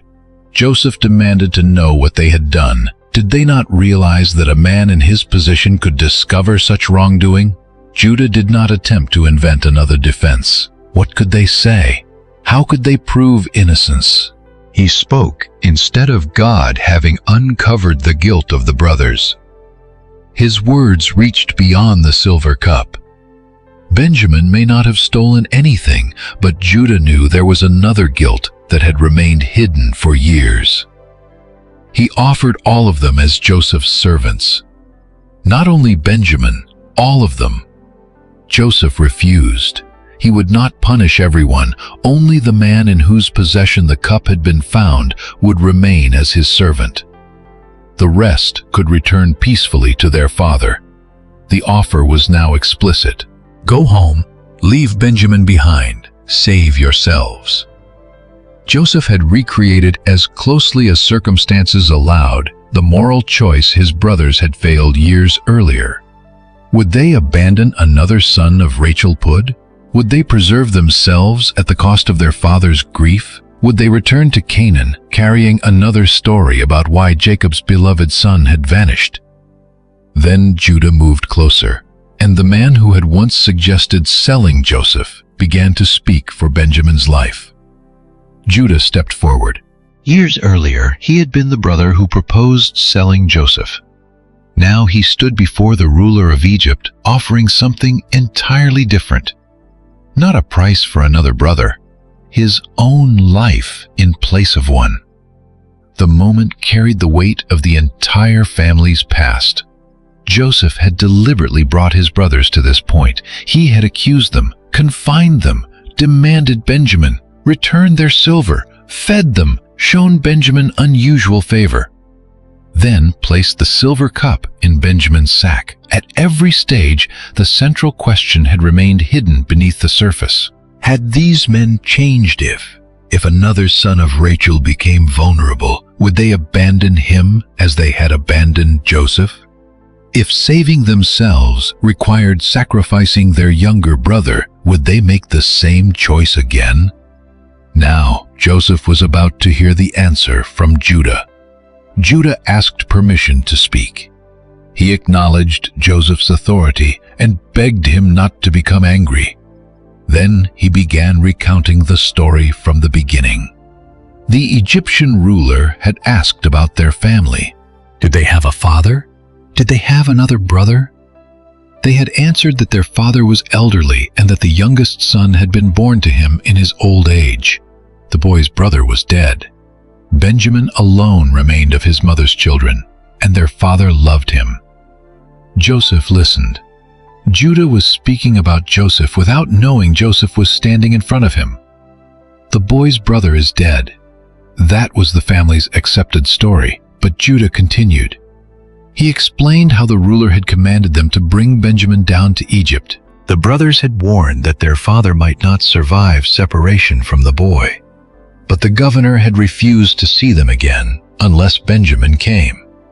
So they returned home. Food eventually ran out. Jacob told them to go back to Egypt. They reminded him that they could not return without Benjamin. Then Judah repeated what Jacob had said. Jacob had loved Rachel. She had borne him 2 sons. One had gone away. Jacob believed that son had been torn to pieces. He had never seen him again. If Benjamin were also taken and harmed, the grief would bring Jacob down to the grave. For Joseph, these words carried information he had not possessed. His father had not abandoned him. Jacob had believed him dead. For years, Joseph had lived in Egypt with no direct knowledge of what his father had been told. Now, Judah was describing the depth of Jacob's mourning. The lie of the blood-stained garment came fully into the room. Joseph heard that his father had carried the grief all these years. Judah continued. If he returned without Benjamin, Jacob would see that the boy was missing. His life was bound up with Benjamin's life. The shock could kill him. Judah did not merely speak about inconvenience. He spoke about the emotional destruction of their father. And then he revealed his own commitment. He had personally guaranteed Benjamin's safety. He had promised Jacob that if he did not bring the boy back, he would bear the blame for the rest of his life. So Judah made his request. Let me remain here instead. Let me become your servant in Benjamin's place. Let the boy return with his brothers. Then came the question that exposed how far Judah had traveled from the man he had once been. How could he return to his father if Benjamin were not with him? How could he watch the disaster that would fall upon Jacob? Years earlier, Judah had watched his father grieve Joseph. He had participated in creating that grief. Now he could not bear to become the cause of it again. The transformation was not theoretical. It had reached the point of sacrifice. Judah was willing to lose his own freedom to protect his brother and spare his father. Joseph had heard enough. The test was over. He could no longer control himself. The Egyptian officials and servants around him had watched these strange encounters without understanding the history beneath them. Now Joseph ordered everyone out. No Egyptian was to remain in the room. The brothers were left alone with the ruler. Then Joseph wept, not quietly. His crying was so loud that the Egyptians outside heard it. News eventually reached Pharaoh's household. Years of separation were breaking open all at once. Joseph had wept privately before. He had turned away when he heard the brothers confess their guilt. He had left the room when he first saw Benjamin. But this time he did not hide his emotion from them. The mask of the Egyptian governor was about to fall. Joseph spoke. I am Joseph. The sentence was simple. Its effect must have been overwhelming. The ruler they feared, the man who had accused them, the man who controlled Egypt's grain, the man before whom they had repeatedly bowed. Joseph, their brother, the one they had sold, the one they had described as dead. Joseph immediately asked about Jacob. Is my father still alive? The brothers could not answer. Genesis says they were terrified in his presence. That reaction makes sense. Recognition changed everything. Every unexplained detail suddenly acquired meaning. Why had this ruler questioned them so closely about their father? Why had he insisted on Benjamin? Why had he known their birth order? Why had their silver been returned? Why had Benjamin been favored at the meal? Why had this entire series of tests felt strangely connected to their family? Now they knew. But knowledge brought fear. They were standing before the man they had betrayed, and now he possessed the power they once feared he might have. Joseph told them to come closer. They approached. Then he repeated the truth. He was Joseph, their brother, the one they had sold into Egypt. Joseph did not erase their responsibility. He named it. You sold me. Forgiveness in this scene did not require pretending that no wrong had occurred. The betrayal was real. Joseph had been harmed. His brothers had acted deliberately. Years of suffering had followed. But Joseph's next words moved beyond the brothers' intention. He told them not to be distressed or angry with themselves because they had sold him. God had sent him ahead of them to preserve life. The famine had already lasted 2 years. 5 more years remained in which plowing and harvesting would fail. Joseph understood his position in Egypt differently now. The dreams, the pit, Potiphar's house, the false accusation, the prison, the cupbearer's delay, Pharaoh's dreams, the 7 years of abundance, the famine, all of those events had converged here. Joseph could now see a purpose he could not have seen from the bottom of the pit. God had sent him ahead, Joseph said, to preserve a remnant and keep many people alive. Then he stated the paradox at the heart of the story. It was not ultimately the brothers who had sent him to Egypt. God had. This did not turn the brothers' sin into righteousness. Joseph was not saying they had acted with pure motives. They had hated him. They had discussed killing him. They had sold him. But their intention had not been powerful enough to control the final meaning of the story. They intended removal. God used the journey for preservation.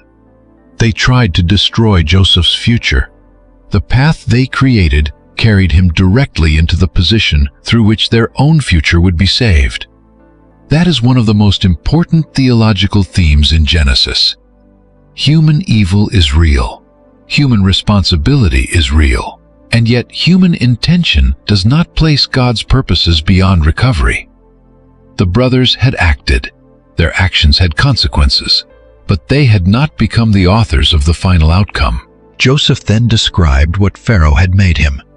He had become like a father to Pharaoh, lord over Pharaoh's household, and ruler throughout Egypt. The dreams had indeed moved toward fulfillment. But the purpose of Joseph's authority was not domination over his family. It was preservation. The brothers had once heard Joseph's dreams as a threat. Now the power symbolized by those dreams was becoming their refuge. Joseph gave them urgent instructions. Return quickly to Jacob. Tell him that his son Joseph was alive. Tell him that God had made Joseph ruler over Egypt. Jacob was to come down immediately. Joseph would settle the family in the land of Goshen. They would be near him, their children, grandchildren, flocks, herds, everything they possessed. Joseph would provide for them during the 5 remaining years of famine. Otherwise, the entire household could fall into poverty and ruin. This was no small migration. Jacob's family was being invited to leave Canaan temporarily and move into Egypt under Joseph's protection. The family that would eventually become the nation of Israel was about to relocate. That move would preserve them, but it would also set the stage for a much later crisis. Genesis does not allow us to see Joseph's migration to Egypt only as a personal success story. His presence there was becoming a bridge between the patriarchal world of Abraham, Isaac, and Jacob and the future world of Exodus. Joseph's brothers could now see with their own eyes that he was alive. Benjamin could see it. Joseph told them to describe everything they had witnessed, his glory in Egypt, his authority, his identity. Then Joseph embraced Benjamin. He wept on his brother's neck. Benjamin wept too. Afterward, Joseph kissed all his brothers and wept over them. Only then were they able to speak with him. The order is striking. Joseph spoke first. Joseph explained. Joseph embraced. Joseph wept. Only after those acts could the brothers begin talking. Fear was slowly giving way to reconciliation. The news spread through Pharaoh's house. Joseph's brothers had arrived. Pharaoh and his servants were pleased. The king himself became involved. Pharaoh told Joseph to instruct his brothers to load their animals and return to Canaan. They were to bring Jacob and their households to Egypt. Pharaoh promised them the best of the land. They would eat from the abundance of Egypt. They did not need to worry excessively about their possessions in Canaan because the best of Egypt would be available to them. Wagons were supplied for the journey. These would be important for transporting children and Jacob, now an old man.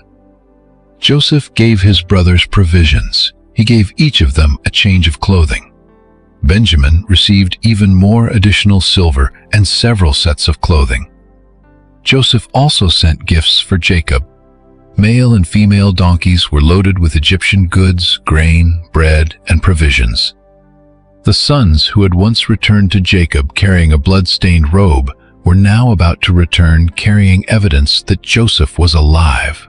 It was the reversal of the original deception. Years earlier, they had brought an object designed to convince Jacob of death. Now they carried wagons and gifts that would testify to life. Before they left, Joseph gave them one final instruction. Do not quarrel on the way. The warning was brief but revealing. These men were going home carrying a truth that would force them to revisit the worst event of their shared past. They would have to tell Jacob something. Perhaps not every detail is recorded for us, but Joseph's survival could not be explained without exposing the lie. For decades, the brothers had maintained one version of the story. Now the truth was traveling back to Canaan with them. They departed Egypt. The road north was physically familiar, but everything had changed. Simeon was with them, Benjamin was safe, their sacks contained food, their donkeys carried provisions, and Joseph was alive. When they reached Jacob, they delivered the impossible news. Joseph was still alive. More than that, he was ruler over all the land of Egypt. Jacob's reaction was not immediate joy. His heart became numb. He did not believe them. Why should he? For more than 20 years, he had lived with another story. He had identified Joseph's blood-stained garment. He had mourned. He had accepted that his beloved son was dead. Now the same sons were telling him that Joseph not only lived, but ruled Egypt. The claim was too large, too sudden, too opposed to everything Jacob believed he knew.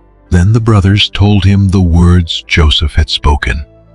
And Jacob saw the wagons Joseph had sent. Something changed. The spirit of Jacob revived. The old man began to believe. Joseph was alive. That alone was enough. Jacob declared that he would go and see his son before he died. The family prepared to leave. But this journey carried more significance than a father traveling to embrace a lost child. Jacob was the bearer of the covenant promises given to Abraham and Isaac. Canaan was the land bound to those promises. Moving the entire household into Egypt, therefore, raised a deeper question. Was Jacob leaving the promised land at the wrong time? Would this migration protect the family or threaten the future of the covenant? The answer began to emerge as Jacob traveled south. He stopped at Beersheba. This place carried family history. Abraham had lived in the region. Isaac had encountered God there. Now Jacob offered sacrifices to the God of his father Isaac. During the night, God spoke to Israel in a vision. "Jacob, Jacob," he answered. God identified himself as the God of Jacob's father. Then came the reassurance Jacob needed. Do not be afraid to go down to Egypt. God would make Jacob into a great nation there. God would go down with him, and God would also bring him up again. Joseph would be present when Jacob died. The journey into Egypt was therefore not outside the covenant story. It was becoming part of it. This is critical. The family was not simply escaping famine. They were entering the next stage of a promise. Long before Joseph was born, God had told Abraham that his descendants would live as foreigners in another land and eventually come out again. Joseph did not control that larger timeline. Neither did his brothers. Neither did Pharaoh. But the movement toward Egypt was now taking place. Jacob left Beersheba. His sons carried him, the children and the women, in the wagons Pharaoh had provided. They brought livestock and possessions accumulated in Canaan. Genesis lists the family members who went with Jacob, emphasizing that this was not the journey of one or two individuals. The household of Israel was moving. The exact way biblical totals are counted in these genealogical passages requires careful attention because different passages and ancient textual traditions present the family total in slightly different ways. But the narrative point is unmistakable. A family entered Egypt. A nation would eventually emerge from it. Judah was sent ahead to Joseph to receive directions toward Goshen. That detail is significant. Judah, whose choices had once helped send Joseph away, was now helping guide the family toward reunion with him. Joseph prepared his chariot. He traveled to Goshen, and there, after more than 20 years, Joseph saw his father. Genesis describes the reunion with restraint. Joseph presented himself to Jacob. Then he fell on his father's neck, and he wept for a long time. For decades, Jacob had mourned Joseph as dead. For years, Joseph had lived without knowing whether he would ever see his father again. Now, neither needed a report. Neither needed a garment. Neither needed a messenger. They were face to face. Jacob spoke. Now he could die. He had seen Joseph's face. His son's son was alive. But Jacob would not die yet.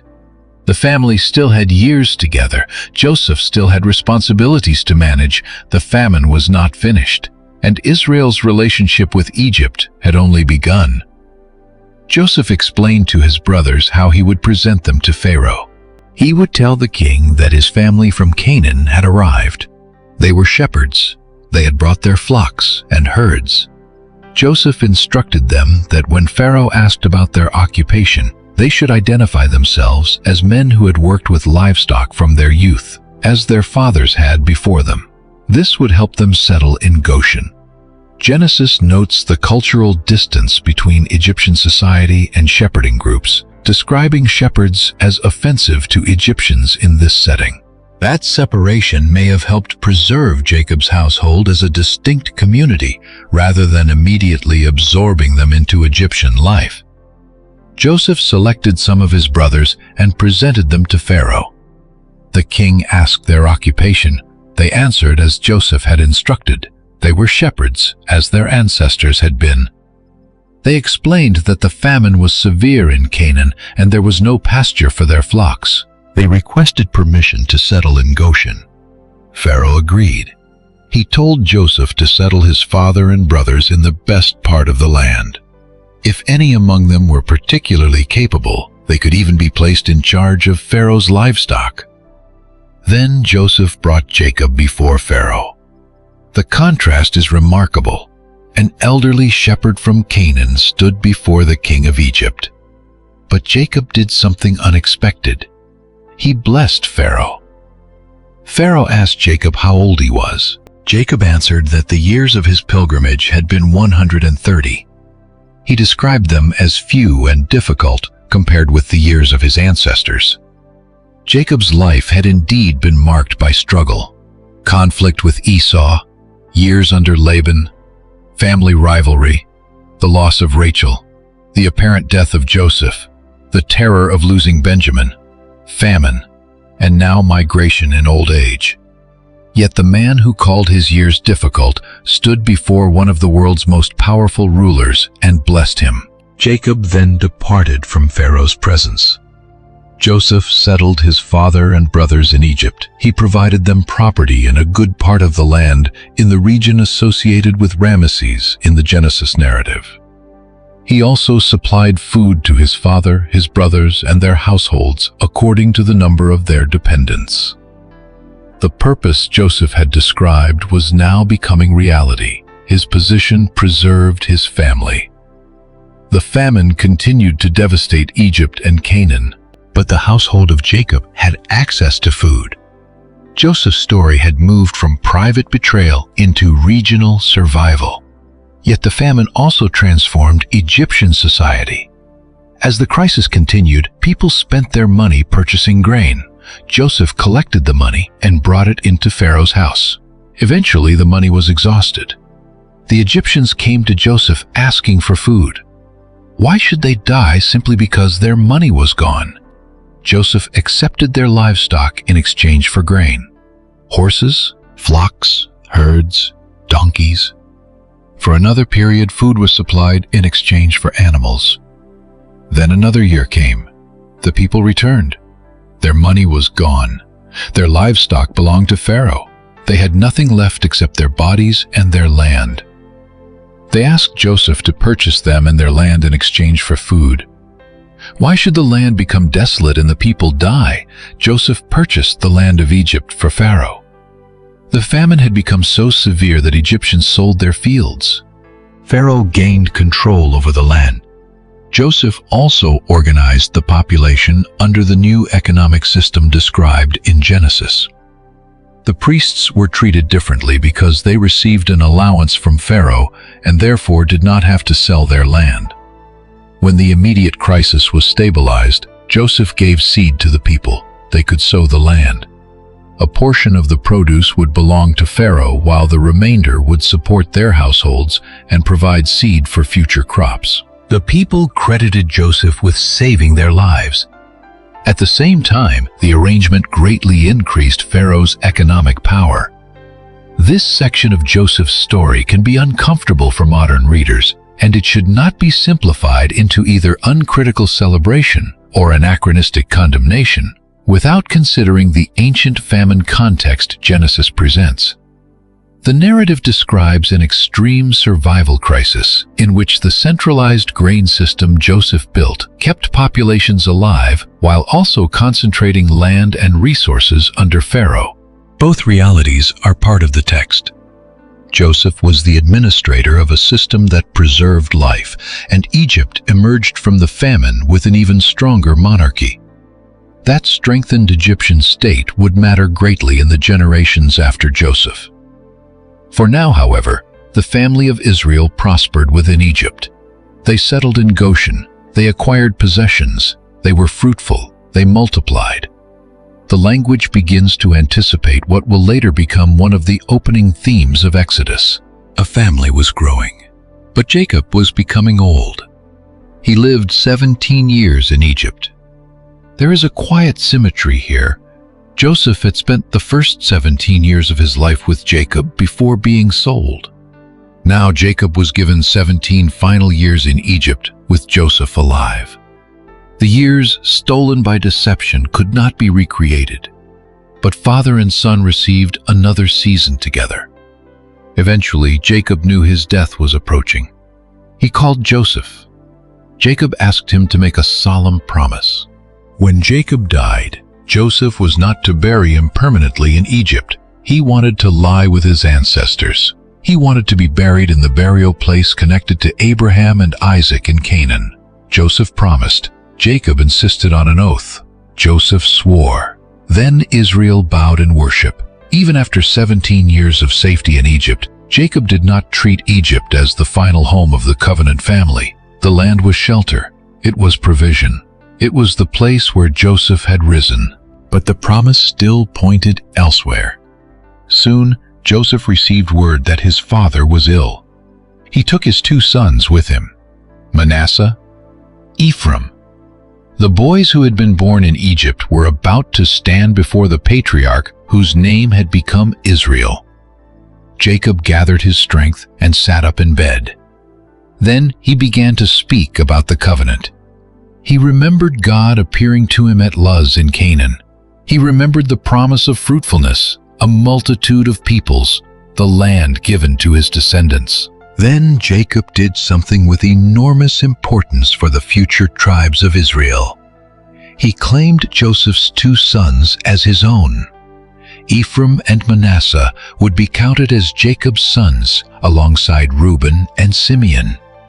Joseph, in effect, received a double inheritance through his sons. This helps explain why later lists of Israel's tribes can include Ephraim and Manasseh as tribal units, even though Joseph himself is one of Jacob's 12 sons. The dying patriarch was shaping the structure of future Israel. Then Jacob spoke of Rachel. He remembered her death on the road in Canaan. She had died near Ephraim, later associated with Bethlehem. Even at the end of his life, Rachel remained part of Jacob's memory. Joseph and Benjamin had been born from that love. Now Rachel's grandsons stood beside Jacob's bed. Jacob's eyesight had grown weak with age. He asked Joseph who the boys were. Joseph answered that they were the sons God had given him in Egypt. Jacob asked Joseph to bring them closer so he could bless them. He embraced and kissed them.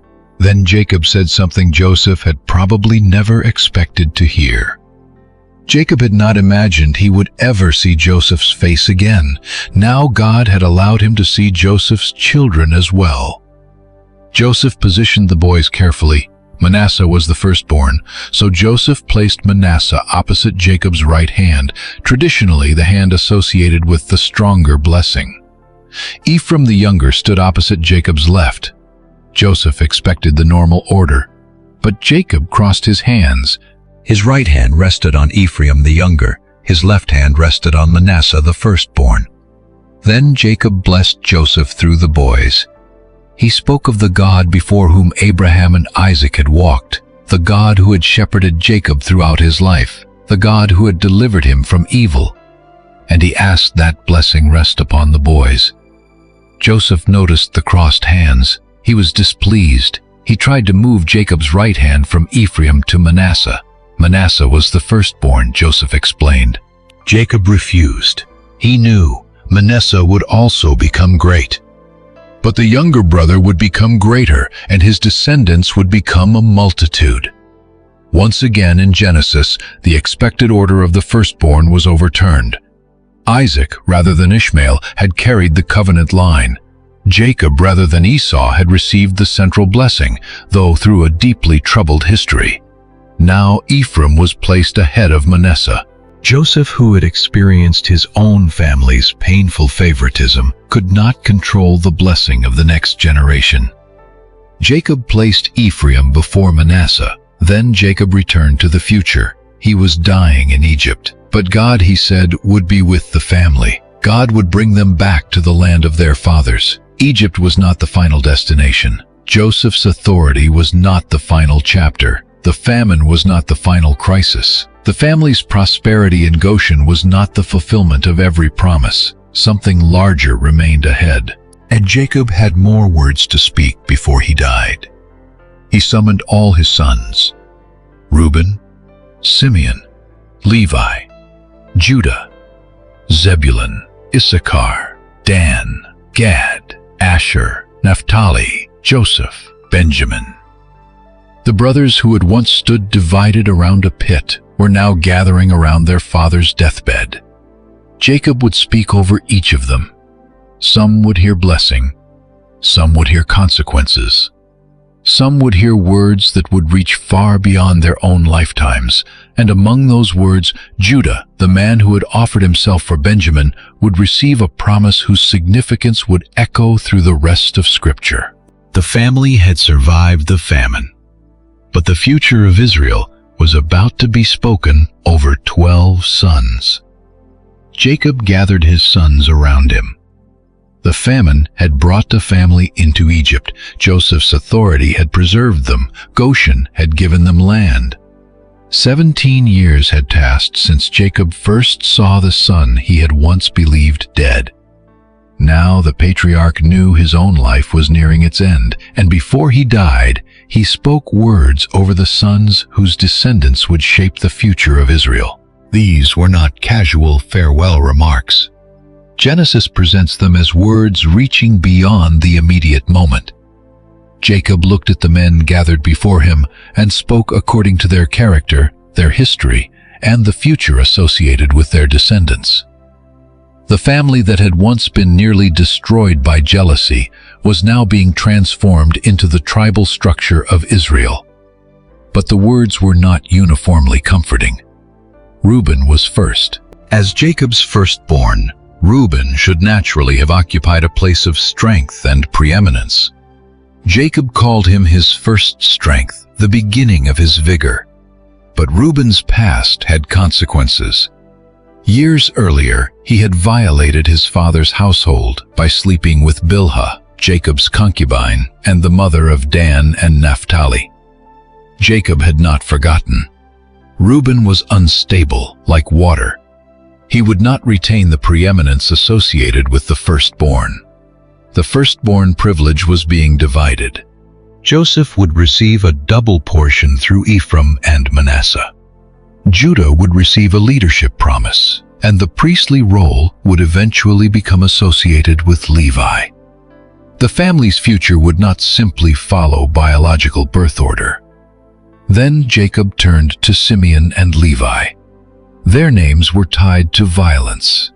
Years earlier, after their sister Dinah had been violated at Shechem, the brothers had used deception and then slaughtered the males of the city.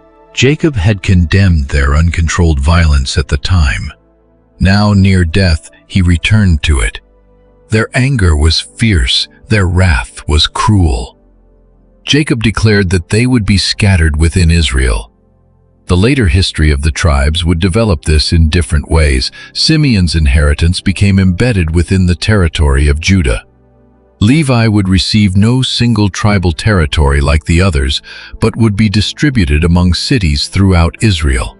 Yet, Levi's later history would also show that a difficult word over a tribe did not prevent later faithfulness from taking on a new role. Genesis itself does not yet develop that story fully. For now, Jacob's words stood as a reminder. The actions of one generation could shape the circumstances of the next. Then Jacob turned to Judah. The atmosphere changed. Judah's brothers would praise him. His hand would be on the neck of his enemies. His father's sons would bow before him. Judah was compared to a lion. And then came the central line. The scepter would not depart from Judah, nor the ruler's staff from between his feet, until the coming of the one to whom it belonged, depending on how the difficult ancient wording is understood, and the obedience of the peoples would be associated with him. The precise interpretation of parts of Genesis 49:10 has been debated for centuries. But one point is unmistakable. Jacob connected Judah with kingship. This is striking when we remember Judah's earlier life. He had participated in selling Joseph. Genesis 38 then recorded his own moral failures. Yet by the time Benjamin was threatened in Egypt, Judah had changed. He offered himself in his brother's place. Now the line of future royal leadership was associated with him. Much later, Israel's greatest royal dynasty would come from Judah through David, and the New Testament would identify Jesus with the tribe of Judah and the line of David. That connection does not require turning every detail of Jacob's blessing into a direct prediction of specific future events. But Scripture itself later develops the royal significance of Judah. The brother who once sold Joseph became an ancestor in the line of Israel's kings. Redemption in this family did not erase the past, it redirected the future. Jacob continued, Zebulun received words connected with the coast and trade. Issachar was described in imagery of strength and labor. Dan was connected with judging his people, yet also with dangerous imagery along the road. Gad would be attacked, but would strike back. Asher's future was associated with rich food. Naphtali with freedom and beauty of expression. The ancient poetic language is compact, and not every line can be tied with certainty to one later historical event. But together the blessings portrayed the sons not simply as individuals, they were becoming tribes. Then Jacob reached Joseph. The tone expanded. Joseph was described as fruitful, a fruitful branch near a spring, his branches extending over a wall. Jacob remembered the attacks Joseph had endured. Archers had bitterly attacked him. They had shot at him. They had hated him. The imagery captured the hostility of Joseph's life.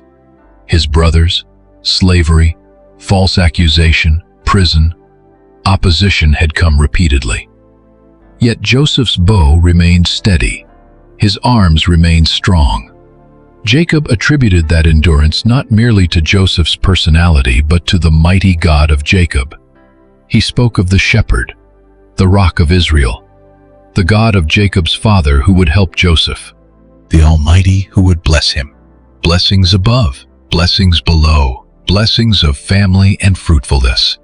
Jacob's words over Joseph were expansive because Joseph's role in preserving the family had been extraordinary.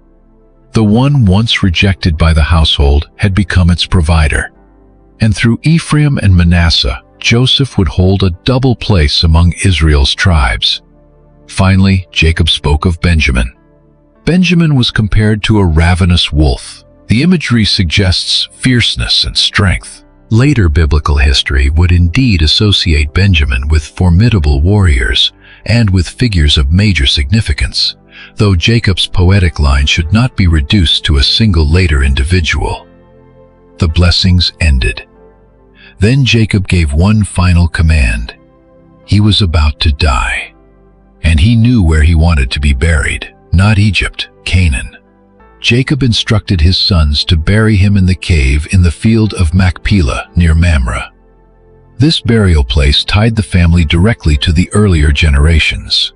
Abraham had purchased the field from Ephraim the Hittite as a burial site. Abraham and Sarah were buried there. Isaac and Rebekah were buried there. Jacob had buried Leah there. Now he wanted to join them. The location mattered because it was one of the tangible pieces of land Abraham's family actually possessed in Canaan. Jacob had lived comfortably in Egypt for 17 years. His family had survived there. Joseph held extraordinary authority there. But Jacob did not treat Egypt as the final home. His burial request pointed back toward the promise.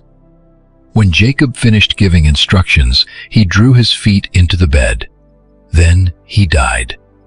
The man whose life had begun with conflict in the womb with Esau, who had fled from home, worked for Laban, wrestled through years of family tension, received the name Israel, lost Rachel, believed Joseph dead, survived famine, and finally entered Egypt, had reached the end of his journey. Joseph reacted immediately. He fell on his father's face. He wept over him. He kissed him. For Joseph, this was a very different loss from the separation at Dothan. Then Joseph had been taken away without farewell. Jacob had mourned a son who was still alive. Now father and son had received 17 restored years together. Joseph could mourn with knowledge rather than uncertainty. He ordered the physicians in his service to embalm Jacob. The process described in Genesis reflects Egyptian funerary practice. 40 days were required for embalming, and the Egyptians mourned Jacob for 70 days. The scale of mourning reveals Joseph's status. Jacob was a foreign patriarch, but because of Joseph's position, his death became an event observed within Egypt. When the period of mourning ended, Joseph asked Pharaoh's household for permission to fulfill the oath he had made to his father. Jacob had required Joseph to bury him in Canaan. Joseph wanted to go bury his father and then return. Pharaoh granted permission. Joseph traveled north with a large company. Pharaoh's servants went with him. Senior officials of the royal household, elders of Egypt. Joseph's household, his brothers, Jacob's household.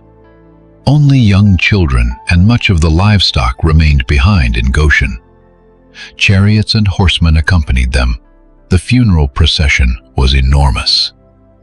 The shepherd, who had once stood before Pharaoh describing his life as difficult, was being carried back toward Canaan in a procession worthy of a great public figure. They reached a place associated in Genesis with the threshing floor of Atad near the Jordan. There they held a profound period of mourning. Joseph mourned his father for 7 days. The inhabitants of the land observed the Egyptian mourning and recognized its intensity. The event was so notable that the location received a name connected with the mourning of Egypt. Then Jacob's sons carried their father to the cave at Machpelah, exactly as he had commanded. The body of Israel returned to the land promised to his fathers. Afterward, Joseph and the entire company returned to Egypt. The funeral was complete. But Jacob's death changed something inside Joseph's brothers. As long as Jacob was alive, the brothers had lived with Joseph's forgiveness under the shadow of their father's presence. Now Jacob was gone, and old fear returned. Perhaps Joseph had only delayed revenge. Perhaps he had spared them because killing or punishing them would have devastated Jacob. Now that their father was dead, what prevented Joseph from settling the account? Their fear reveals how difficult forgiveness can be to believe when guilt remains unresolved. Joseph had embraced them. He had kissed them. He had moved them to Egypt. He had fed their households for years. Yet after Jacob's death, they still wondered whether beneath all of that kindness, Joseph was waiting. They said among themselves that Joseph might hate them and repay them for all the evil they had done to him. Notice their language. They no longer minimized the past. What they had done was evil. The brothers understood that. Then they sent a message to Joseph. They said Jacob had left instructions before his death, asking Joseph to forgive the offense and sin of his brothers because they had treated him so badly. Whether Jacob literally gave this command is not independently narrated earlier in Genesis. The brothers may have been accurately reporting something Jacob told them privately, or the message may reflect their desperate attempt to appeal to their father's memory. The text does not give us enough information to decide. What it does record clearly is Joseph's reaction. He wept again. Joseph had already forgiven them. He had already interpreted his life through preservation rather than revenge. Yet his brothers still lived as though punishment were only waiting for the right moment. Then they came personally. Once again they fell before Joseph. Once again the image from Joseph's youth appeared. They offered themselves as his servants. The dreams had been fulfilled many times over, but Joseph did not respond with triumph. He did not remind them that he had been right. He did not celebrate their submission. Instead, he asked a question. Am I in the place of God? That question established the boundary Joseph would not cross. He possessed political authority. He controlled wealth. He had the power to punish, but he did not regard himself as the ultimate judge of Providence. Then Joseph spoke the words that summarize his entire journey. They had intended evil against him, but God intended it for good, to bring about the present result, to preserve many lives. Both intentions are acknowledged. The brothers intended evil. Joseph did not call their betrayal good. He did not say their motives were secretly righteous. He did not claim that suffering itself was pleasant or insignificant. He named what they did accurately, evil. But their intention was not the only intention operating in the story. God intended good through events the brothers had meant for destruction. This is not a claim that every evil action becomes morally acceptable because something good may eventually come from it. Genesis gives no permission for that conclusion. The brothers remained responsible. Their guilt was real, but their evil could not defeat God's larger purpose. Joseph had once seen his life only in fragments: a dream, a pit, a slave market, Potiphar's house, a false accusation, a prison, a forgotten promise, a royal summons, a famine, brothers bowing, a father reunited. Only later could he see how the fragments fit into a larger pattern. The pit had not been the end. The prison had not been the end. Even Pharaoh's palace was not the final point. Preservation was. Joseph then reassured his brothers. They did not need to fear. He would provide for them and their children. Genesis says he comforted them and spoke kindly to them. This was more than refusing revenge. Joseph took responsibility for their continued survival. The man once sold because his brothers did not want him near them, now committed himself to keeping their families alive. That is the reversal at the heart of Joseph's reconciliation. Power did not make him more like the brothers who had abused power over him. It gave him the opportunity to become different. The family remained in Egypt. Joseph continued to live there with his father's household. And as the years passed, Joseph grew old. He lived to 110 years. Genesis says he saw Ephraim's children to the 3rd generation. He also saw descendants of Manasseh. The teenager who had entered Egypt alone now lived long enough to see generations grow around him. His personal story had moved from isolation to multiplication. But Joseph never forgot that Egypt was not the final destination of Israel. Near the end of his life, he called his brothers, or, given the passage of time the family community represented through them, and spoke about the future. Joseph knew he was going to die, but his final words did not center on his career.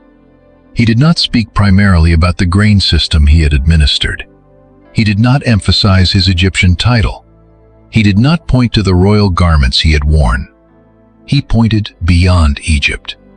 God would surely visit them.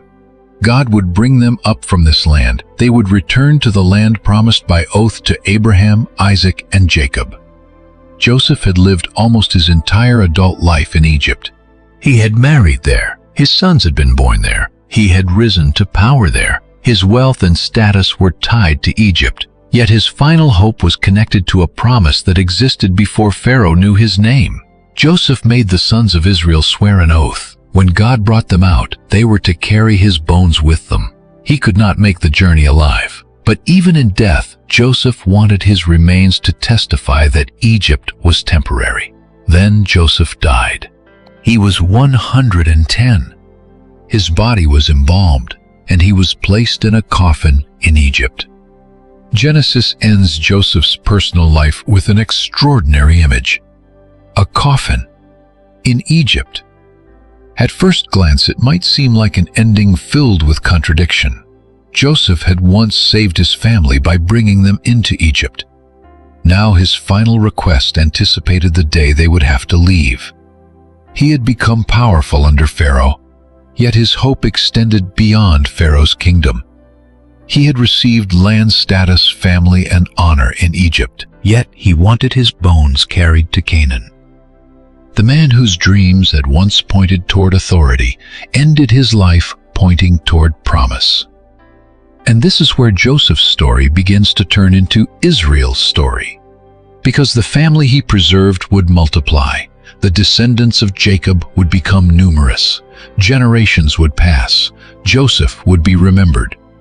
Then eventually he would not be remembered by the rulers of Egypt. The relationship between Israel and the throne would change. The land that had once been refuge would become a place of oppression. The descendants of the man sold into slavery would themselves become enslaved. And Joseph's coffin would remain among them as a silent reminder. Egypt was not the end. God had promised to visit them. God had promised to bring them out.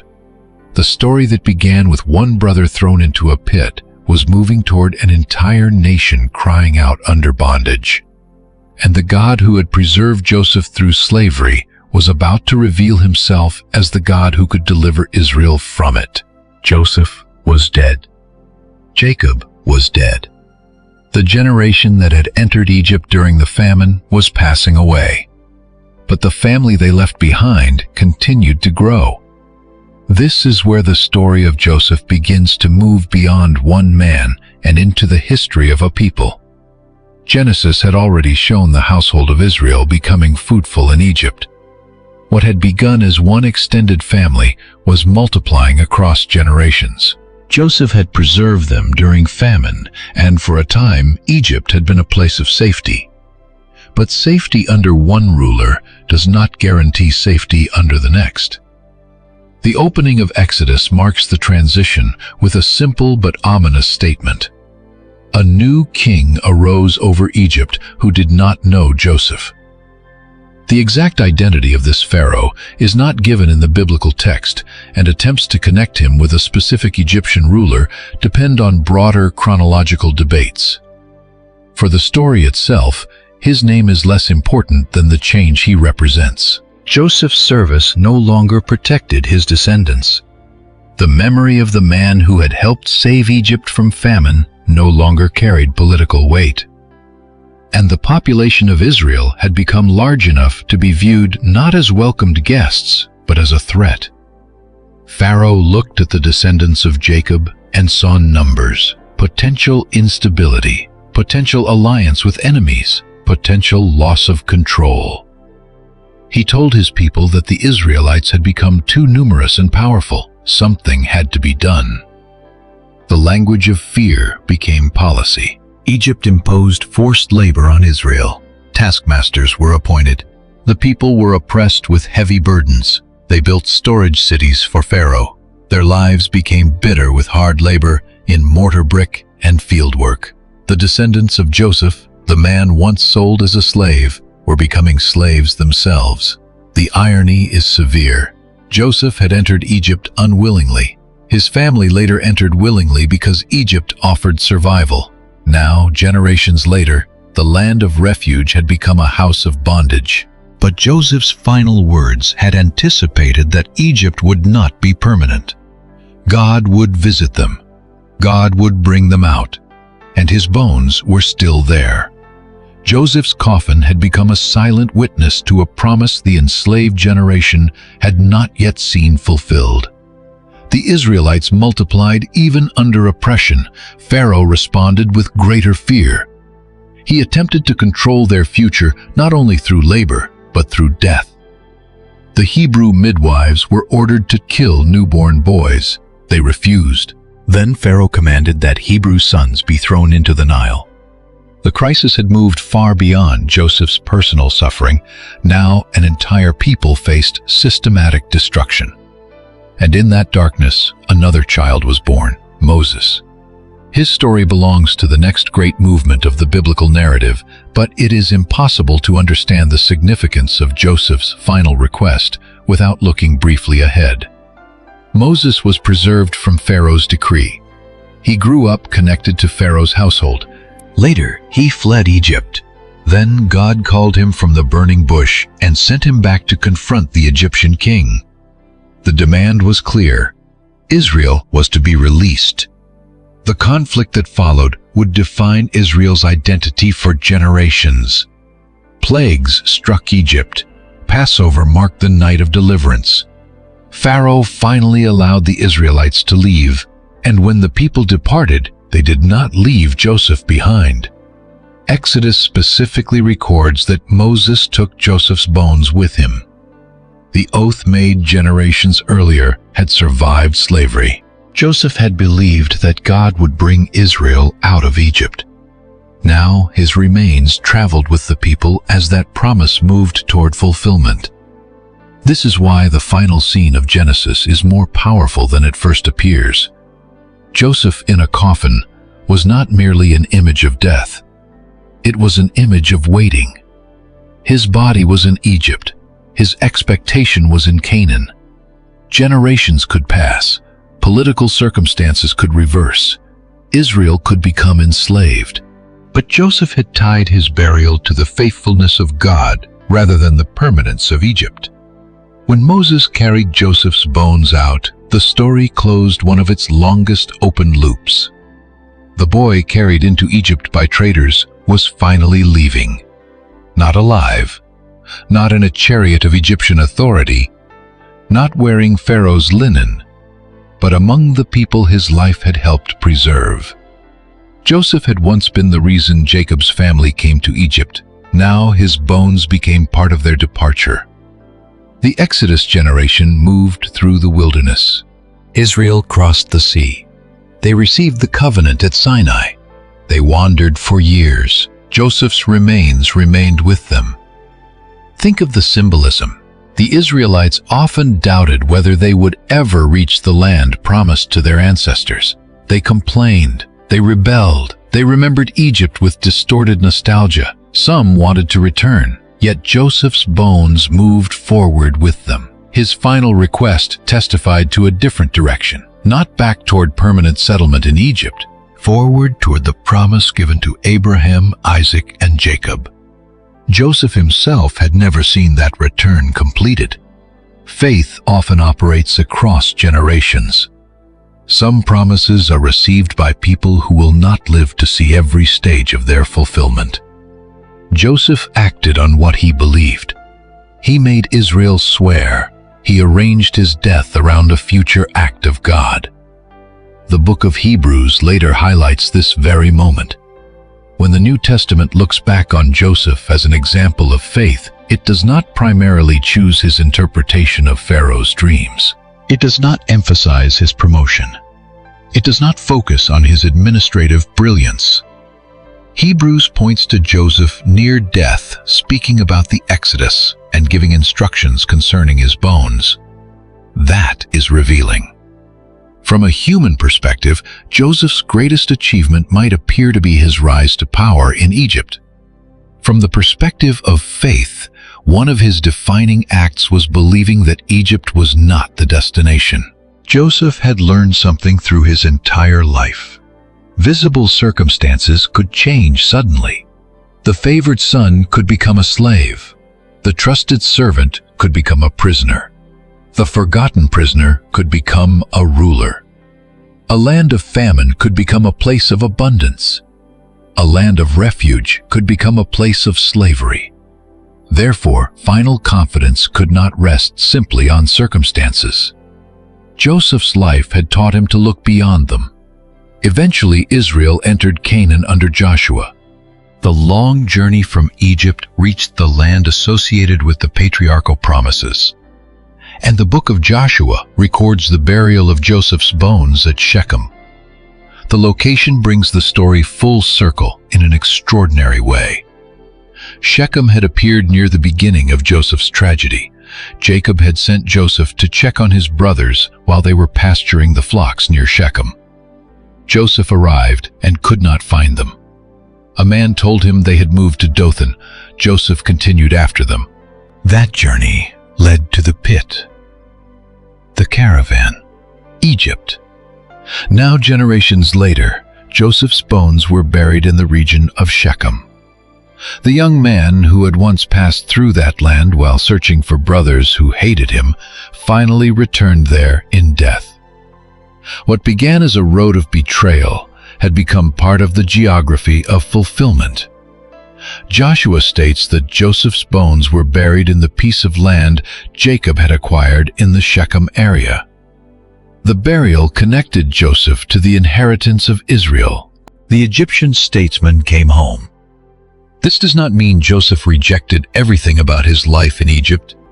Egypt had been the place where his children were born, the place where he exercised authority, the place where he preserved countless people through famine, the place where he was reunited with his father. Joseph's story does not present Egypt as a simple symbol of evil at every stage. Its role changes. Under one Pharaoh, it becomes refuge. Under another, it becomes oppression. That complexity matters. The biblical story often shows political systems through what they do with power, rather than through simplistic labels. Potiphar's household gave Joseph responsibility and then failed him when he was falsely accused. Prison confined Joseph unjustly, and yet became the place where his path crossed with Pharaoh's cupbearer.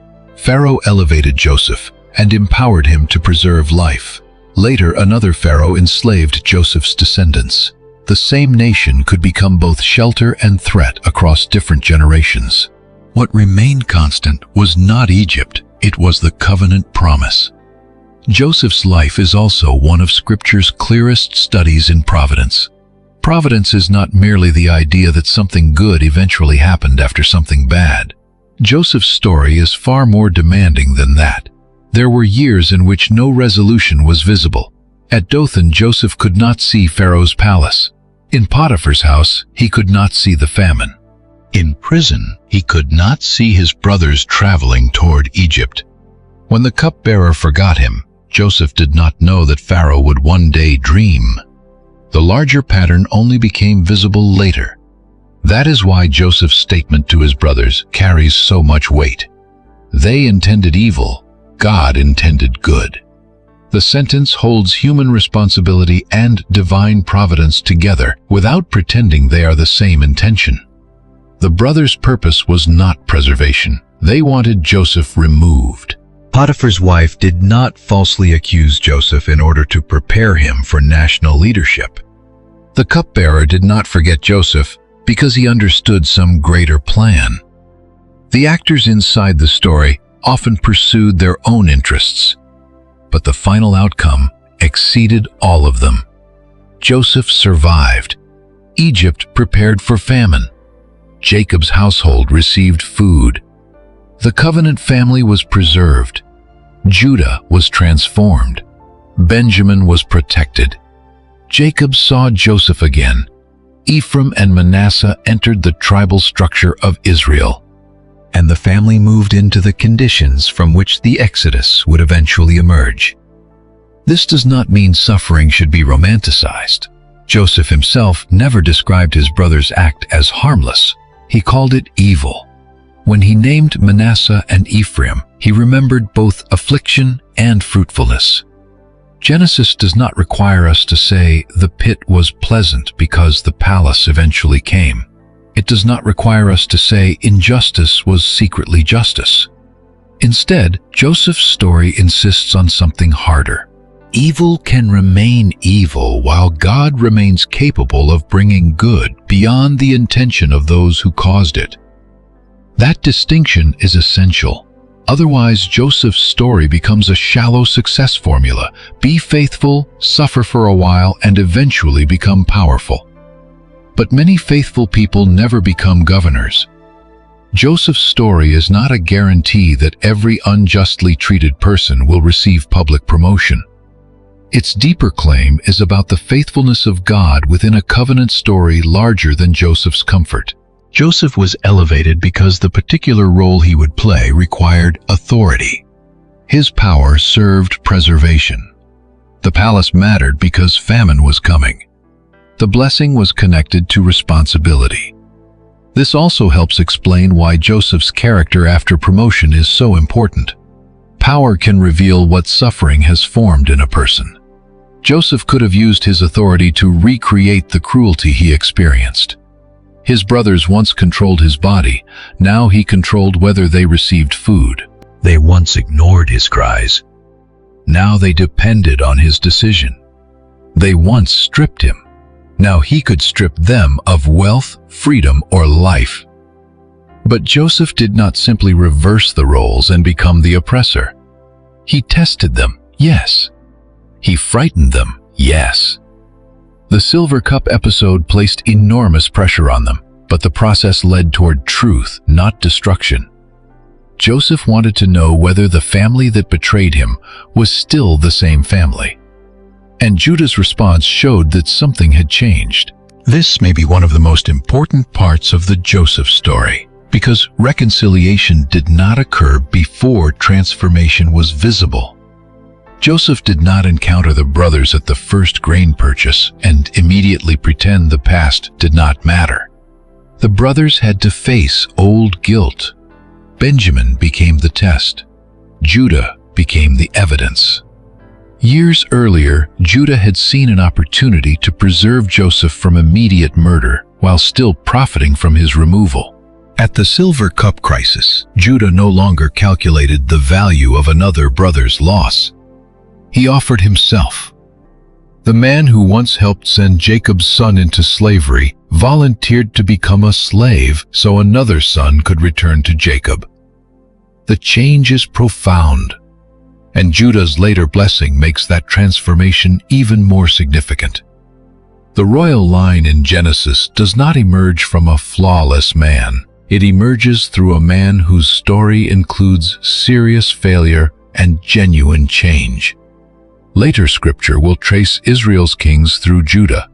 David will come from Judah, and the New Testament will present Jesus as belonging to the tribe of Judah and the line of David.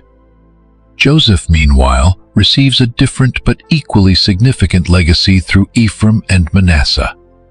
The two sons born to him in Egypt became fully incorporated into Israel through Jacob's blessing. Joseph, therefore, effectively received the double inheritance commonly associated with firstborn privilege. When Israel's tribal territories were later distributed, Ephraim and Manasseh would each have an inheritance. Joseph's influence would continue through both. Ephraim in particular would become so prominent that later biblical writers sometimes use the name Ephraim as a way of referring broadly to the northern kingdom of Israel. But prominence brought its own complications. The descendants of Joseph were not automatically immune to the failures seen elsewhere in Israel. The biblical story never suggests that one ancestor's faithfulness guarantees every descendant's faithfulness. Joseph's legacy was honored. His tribes were significant, but each generation still faced its own decisions.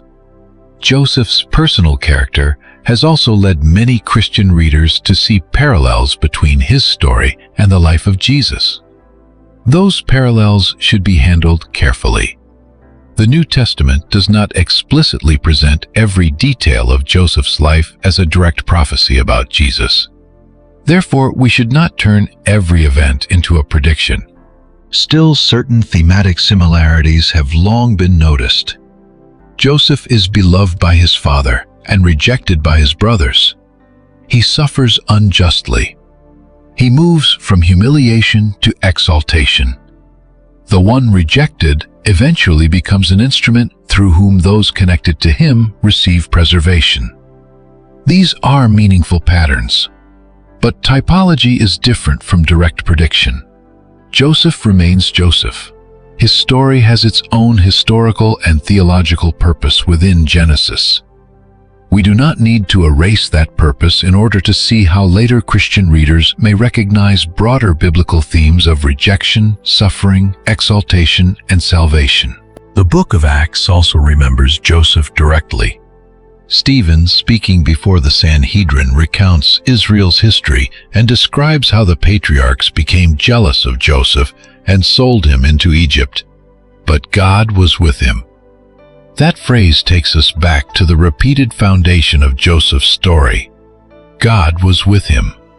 Stephen emphasizes that God rescued Joseph from affliction and gave him favor and wisdom before Pharaoh. Joseph then became governor over Egypt and Pharaoh's household. Famine followed. Jacob's family came to Egypt.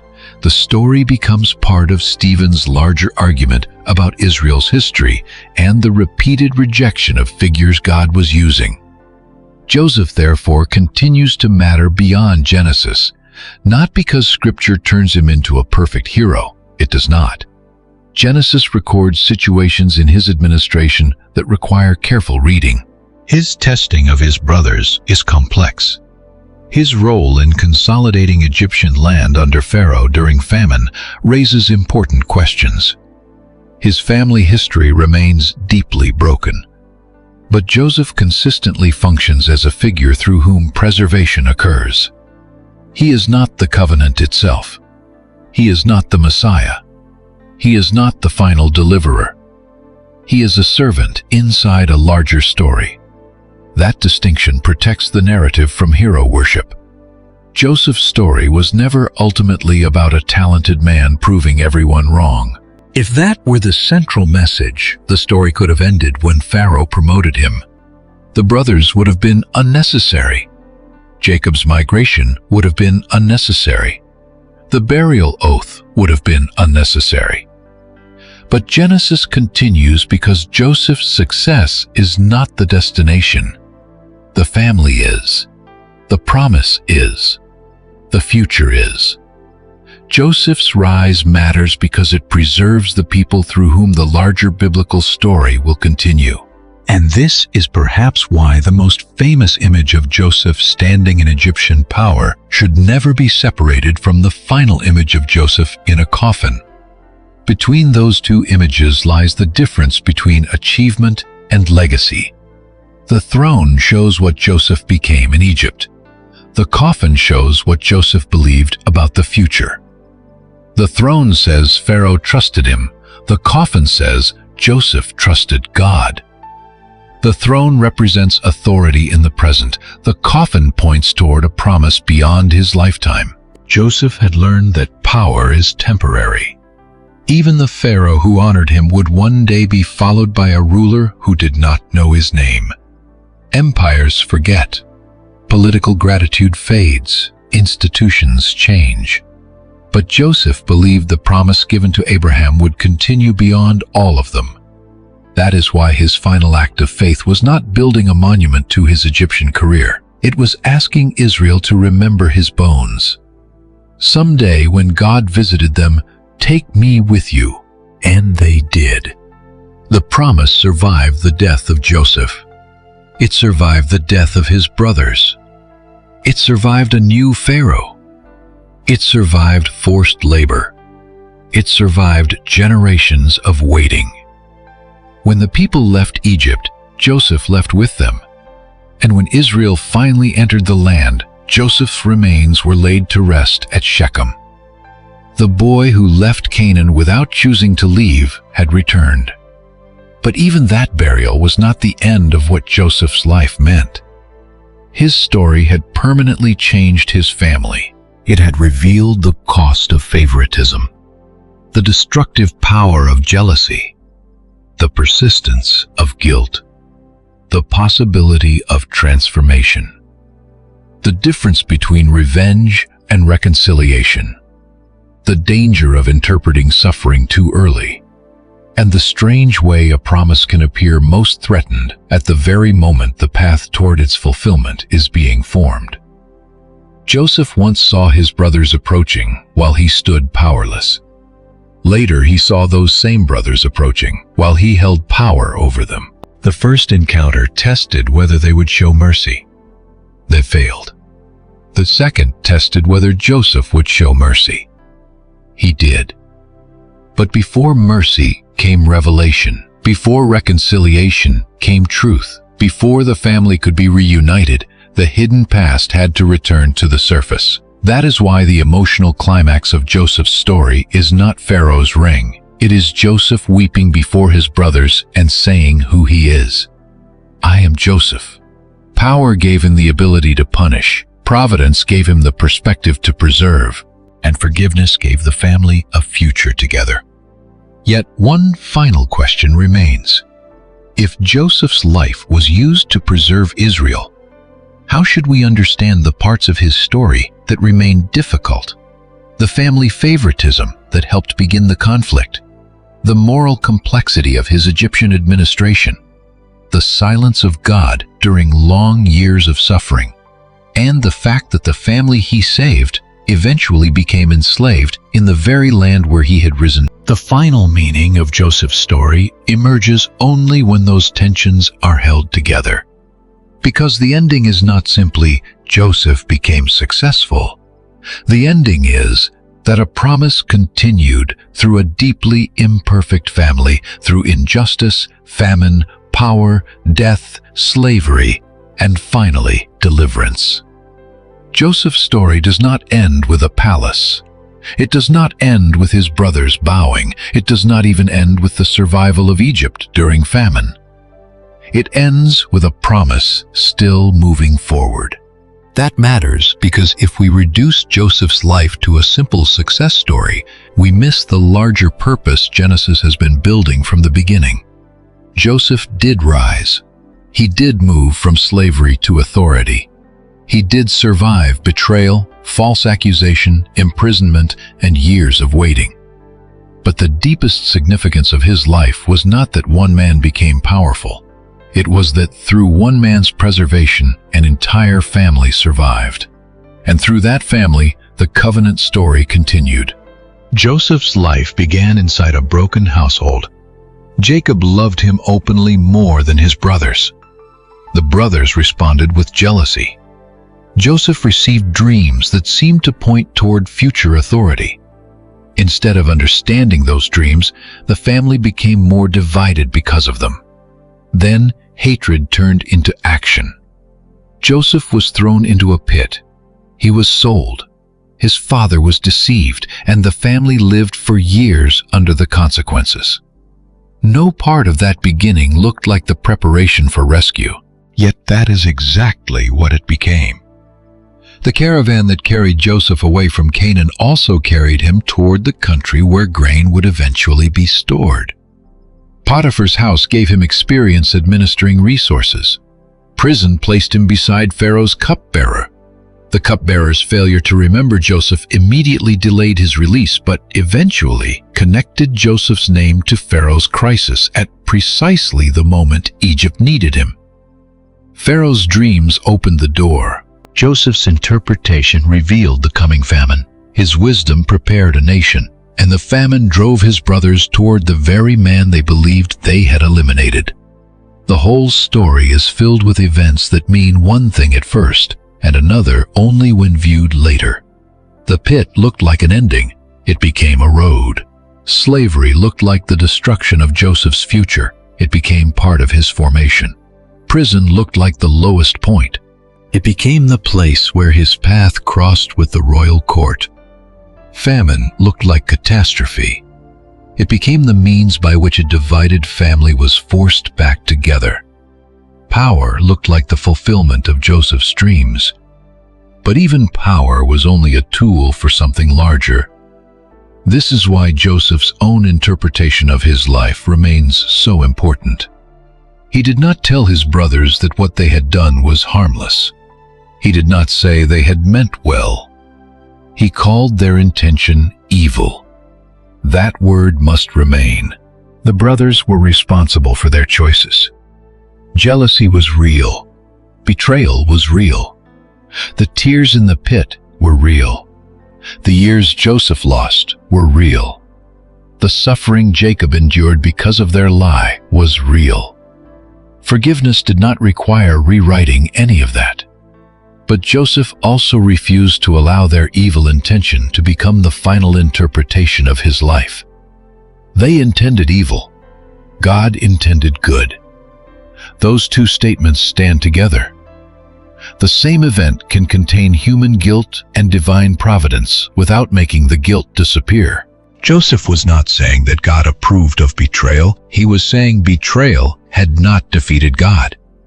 That distinction protects the story from becoming shallow. It also explains why Joseph could forgive without pretending. He could face his brothers honestly, because he no longer needed revenge to give meaning to what happened. Their punishment was not necessary for Joseph to prove that his suffering mattered. His life had already become part of something larger. Many lives had been preserved. His father had survived the famine. Benjamin had been protected. The brothers themselves had changed. The household of Israel had multiplied. The promise had continued. Joseph's restraint becomes even more striking when we consider the political environment around him. He possessed enormous authority. He controlled access to food during a severe famine. He spoke with Pharaoh. He administered resources across Egypt. The brothers who once had complete physical power over him now depended on him. This reversal could easily have become a revenge story. Instead, it became a reconciliation story. But reconciliation did not happen cheaply. Joseph tested his brothers. Those tests can make readers uncomfortable. He accused them of spying. He held Simeon. He demanded Benjamin. He returned their silver. He arranged the silver cup in Benjamin's sack. The emotional pressure was enormous. Yet the tests revealed something Joseph could not have known simply by looking at them. Had they changed?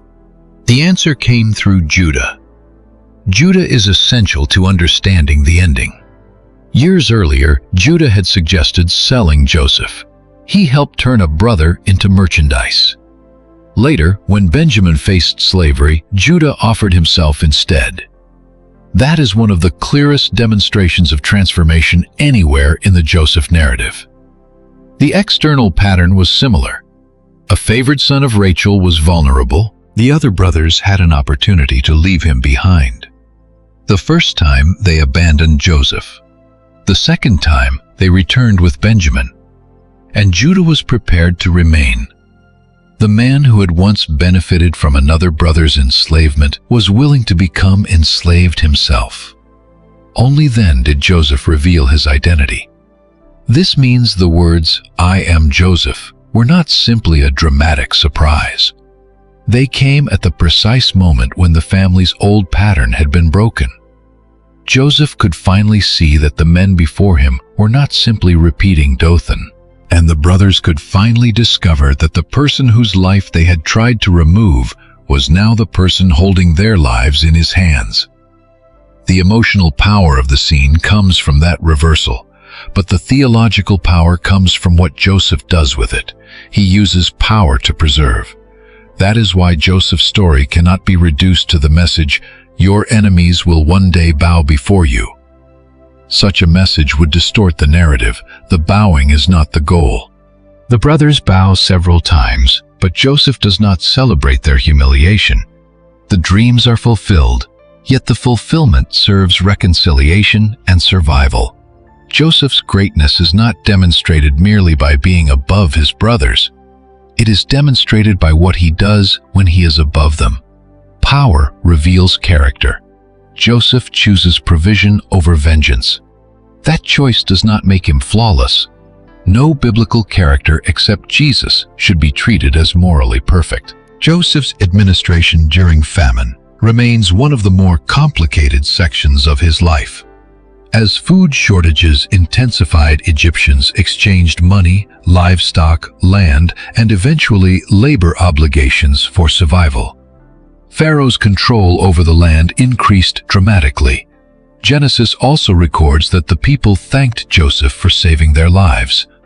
Both realities belong in the story.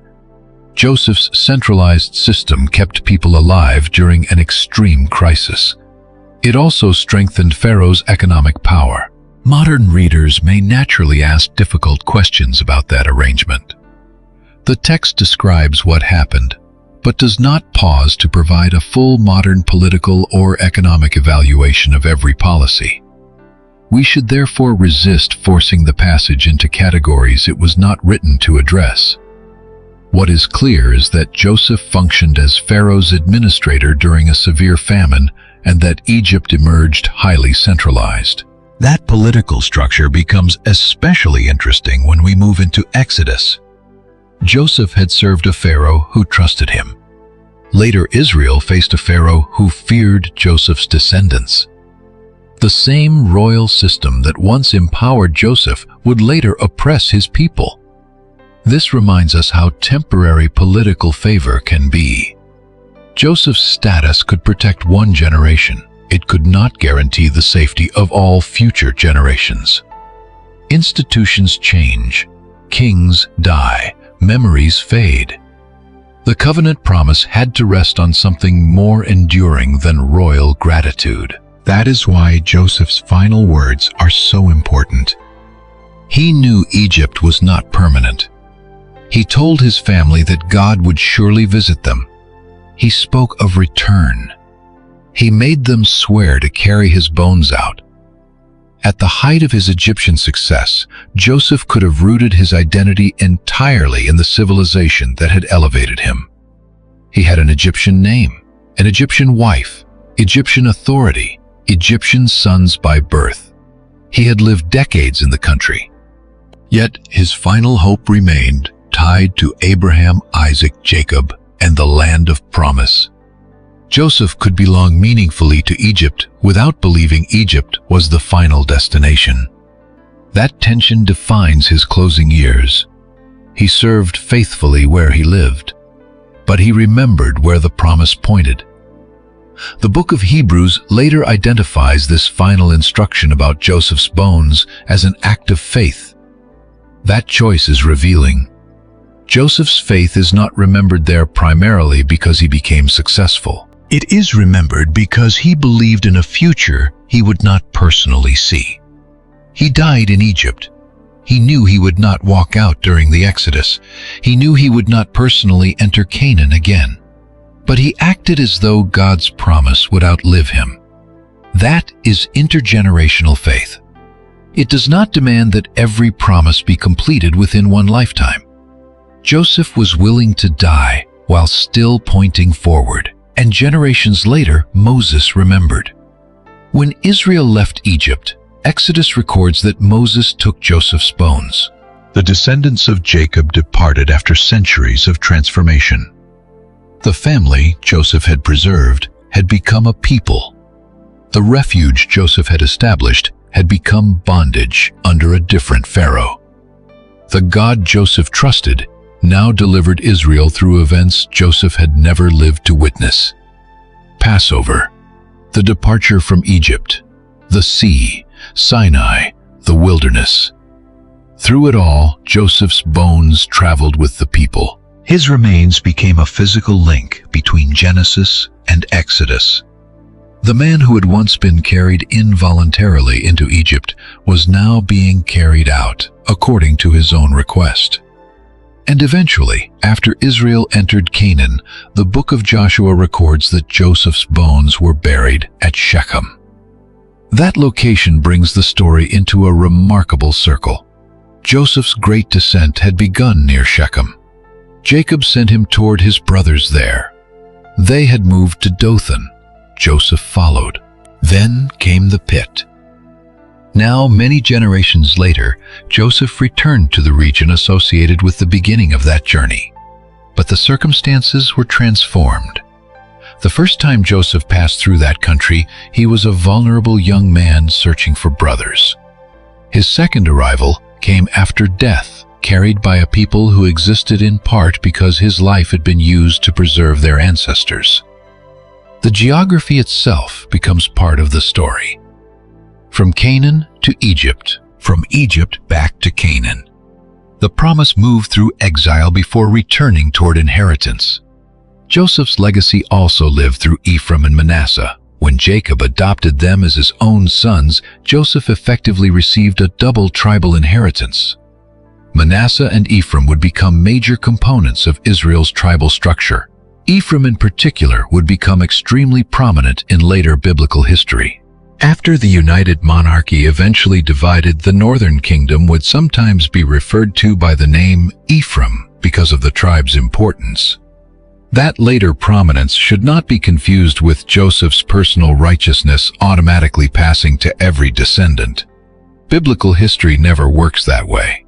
Each generation faces its own covenant responsibilities. Some descendants of faithful people fail.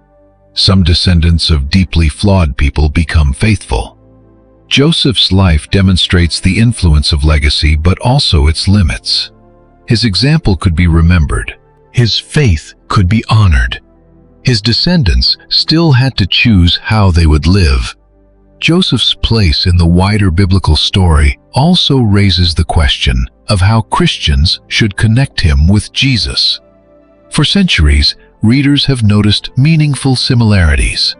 Joseph is beloved by his father. He is rejected by his brothers. He suffers despite innocence in key accusations. He descends into humiliation and later rises to authority. Those who rejected him eventually depend on him for preservation. These parallels can be spiritually meaningful, but we should distinguish typology from direct prophecy. Genesis does not announce that every detail of Joseph's life is a predictive code about Jesus. The New Testament does not systematically interpret Joseph that way. So it is better to say that Joseph's story participates in patterns that later become even more significant in the biblical story: rejection followed by exaltation, suffering followed by vindication and salvation, coming through someone first rejected by his own people. Those patterns reach their fullest Christian significance in Jesus. But Joseph should first be understood within Genesis itself. There, his role is to preserve Israel. Jesus' role in the New Testament is far greater. Joseph saves people from famine. Jesus is presented as bringing salvation from sin and death. Joseph serves under Pharaoh. Jesus is proclaimed as Lord. Joseph preserves the covenant family so the biblical story can continue. Jesus stands at the center of the New Testament's claim about the fulfillment of God's redemptive purpose. The comparison can illuminate the larger pattern without collapsing the two figures into each other. Joseph also appears in Stephen's speech in Acts. Stephen recalls that Joseph's brothers became jealous and sold him into Egypt, but God was with him. That phrase summarizes Joseph better than his titles ever could. God was with him in the house. God was with him in prison. God was with him before Pharaoh. God was with him before the brothers who had betrayed him. The consistency is not found in Joseph's circumstances. The circumstances constantly changed. The consistency is found in the presence and purpose of God. That theme is especially important because some popular retellings of Joseph focus almost entirely on personal advancement. They make the story sound like a formula for becoming successful after adversity. But Scripture does not promise that every faithful sufferer will receive Joseph's public promotion. Joseph's particular rise served a particular covenant purpose. His authority was necessary because famine was coming, and preservation required someone in a position to act. For many people, faithfulness may never result in visible status. Joseph's story should therefore not be turned into a guarantee of wealth, influence, or vindication in this life. Its deeper encouragement lies elsewhere. The absence of visible progress does not necessarily mean the story has no purpose. Waiting is not the same as abandonment. Faithfulness matters even when the outcome is hidden. And human wrongdoing does not possess unlimited authority over what God can still accomplish. Joseph himself lived this before he could explain it. For years he had no complete interpretation of his own suffering. He did not receive a map in the pit showing Potiphar's house, prison, Pharaoh, famine, and reconciliation. He moved through one stage at a time. That may be one of the most realistic aspects of his story. Providence is often clearest looking backward. While living through the events, Joseph could only respond to what was directly in front of him. As a slave, he worked faithfully. When tempted, he refused. When falsely accused, he endured. In prison, he served. When prisoners dreamed, he helped them. When Pharaoh asked, he spoke. When abundance came, he prepared. When famine came, he administered. When his brothers arrived, he faced the past. When Judah changed, Joseph opened the door to reconciliation. When Jacob came to Egypt, Joseph provided. When death approached, Joseph remembered the promise. One faithful response did not reveal the entire future. It simply led into the next responsibility. This is also why the repeated phrase, "The Lord was with Joseph," is so important. If we only associated God's presence with Joseph standing beside Pharaoh, we would misunderstand the narrative. Genesis emphasizes God's presence while Joseph is a slave and a prisoner. The palace does not prove that God finally arrived. According to the story, God had been present before the palace was even imaginable. That changes how suffering functions in the narrative. The pit is not evidence that the dreams were false. Prison is not evidence that Joseph had been forgotten by God, even though the cupbearer forgot him. Delay is not proof that nothing is happening. Joseph's story repeatedly challenges judgments made too early. If we stopped after Genesis 37, Joseph looked defeated. If we stopped in Potiphar's house, his improvement looked promising. If we stopped after the accusation, everything looked ruined again. If we stopped after the cupbearer's restoration, Joseph seemed forgotten. If we stopped at Pharaoh's promotion, the story looked complete, but it was not. If we stopped with the brothers bowing, we might think revenge or vindication was the point. It was not. If we stopped after Jacob moved to Egypt, we might call Egypt the final answer. It was not. The biblical story keeps moving. That is perhaps Joseph's greatest contribution to the structure of Genesis. His life teaches the reader to wait for the whole story. And when Genesis closes, even then, the whole biblical story is not finished. The final image is Joseph's coffin in Egypt, a dead man waiting for a future exodus. It is one of the most powerful transitions between books in Scripture. Genesis began with creation, life, a garden, human beings given a place in God's world. It moved through rebellion, violence, flood, nations, Abraham, covenant, Isaac, Jacob, and Joseph. And it ends with a coffin. Something is clearly unfinished. The promise exists, but death still exists. The family survives, but they are outside Canaan. Joseph has faith, but fulfillment lies ahead. The coffin therefore creates an open loop large enough for Exodus. God must still visit his people. Israel must still come out. The promise of land must still move forward. The covenant family must become a nation, and eventually the biblical story will ask even larger questions about slavery, sin, sacrifice, kingship, exile, restoration, Messiah, resurrection, and new creation. Joseph does not answer all of those questions. He does not need to. His role is to carry the promise faithfully through one crucial stage, from betrayal to preservation, from Canaan into Egypt, from one family crisis toward the birth of a nation. And perhaps that is why Joseph remains one of the Bible's most compelling figures. Not because he never suffered. He suffered profoundly. Not because he never faced temptation. He did. Not because he always understood the future. He did not.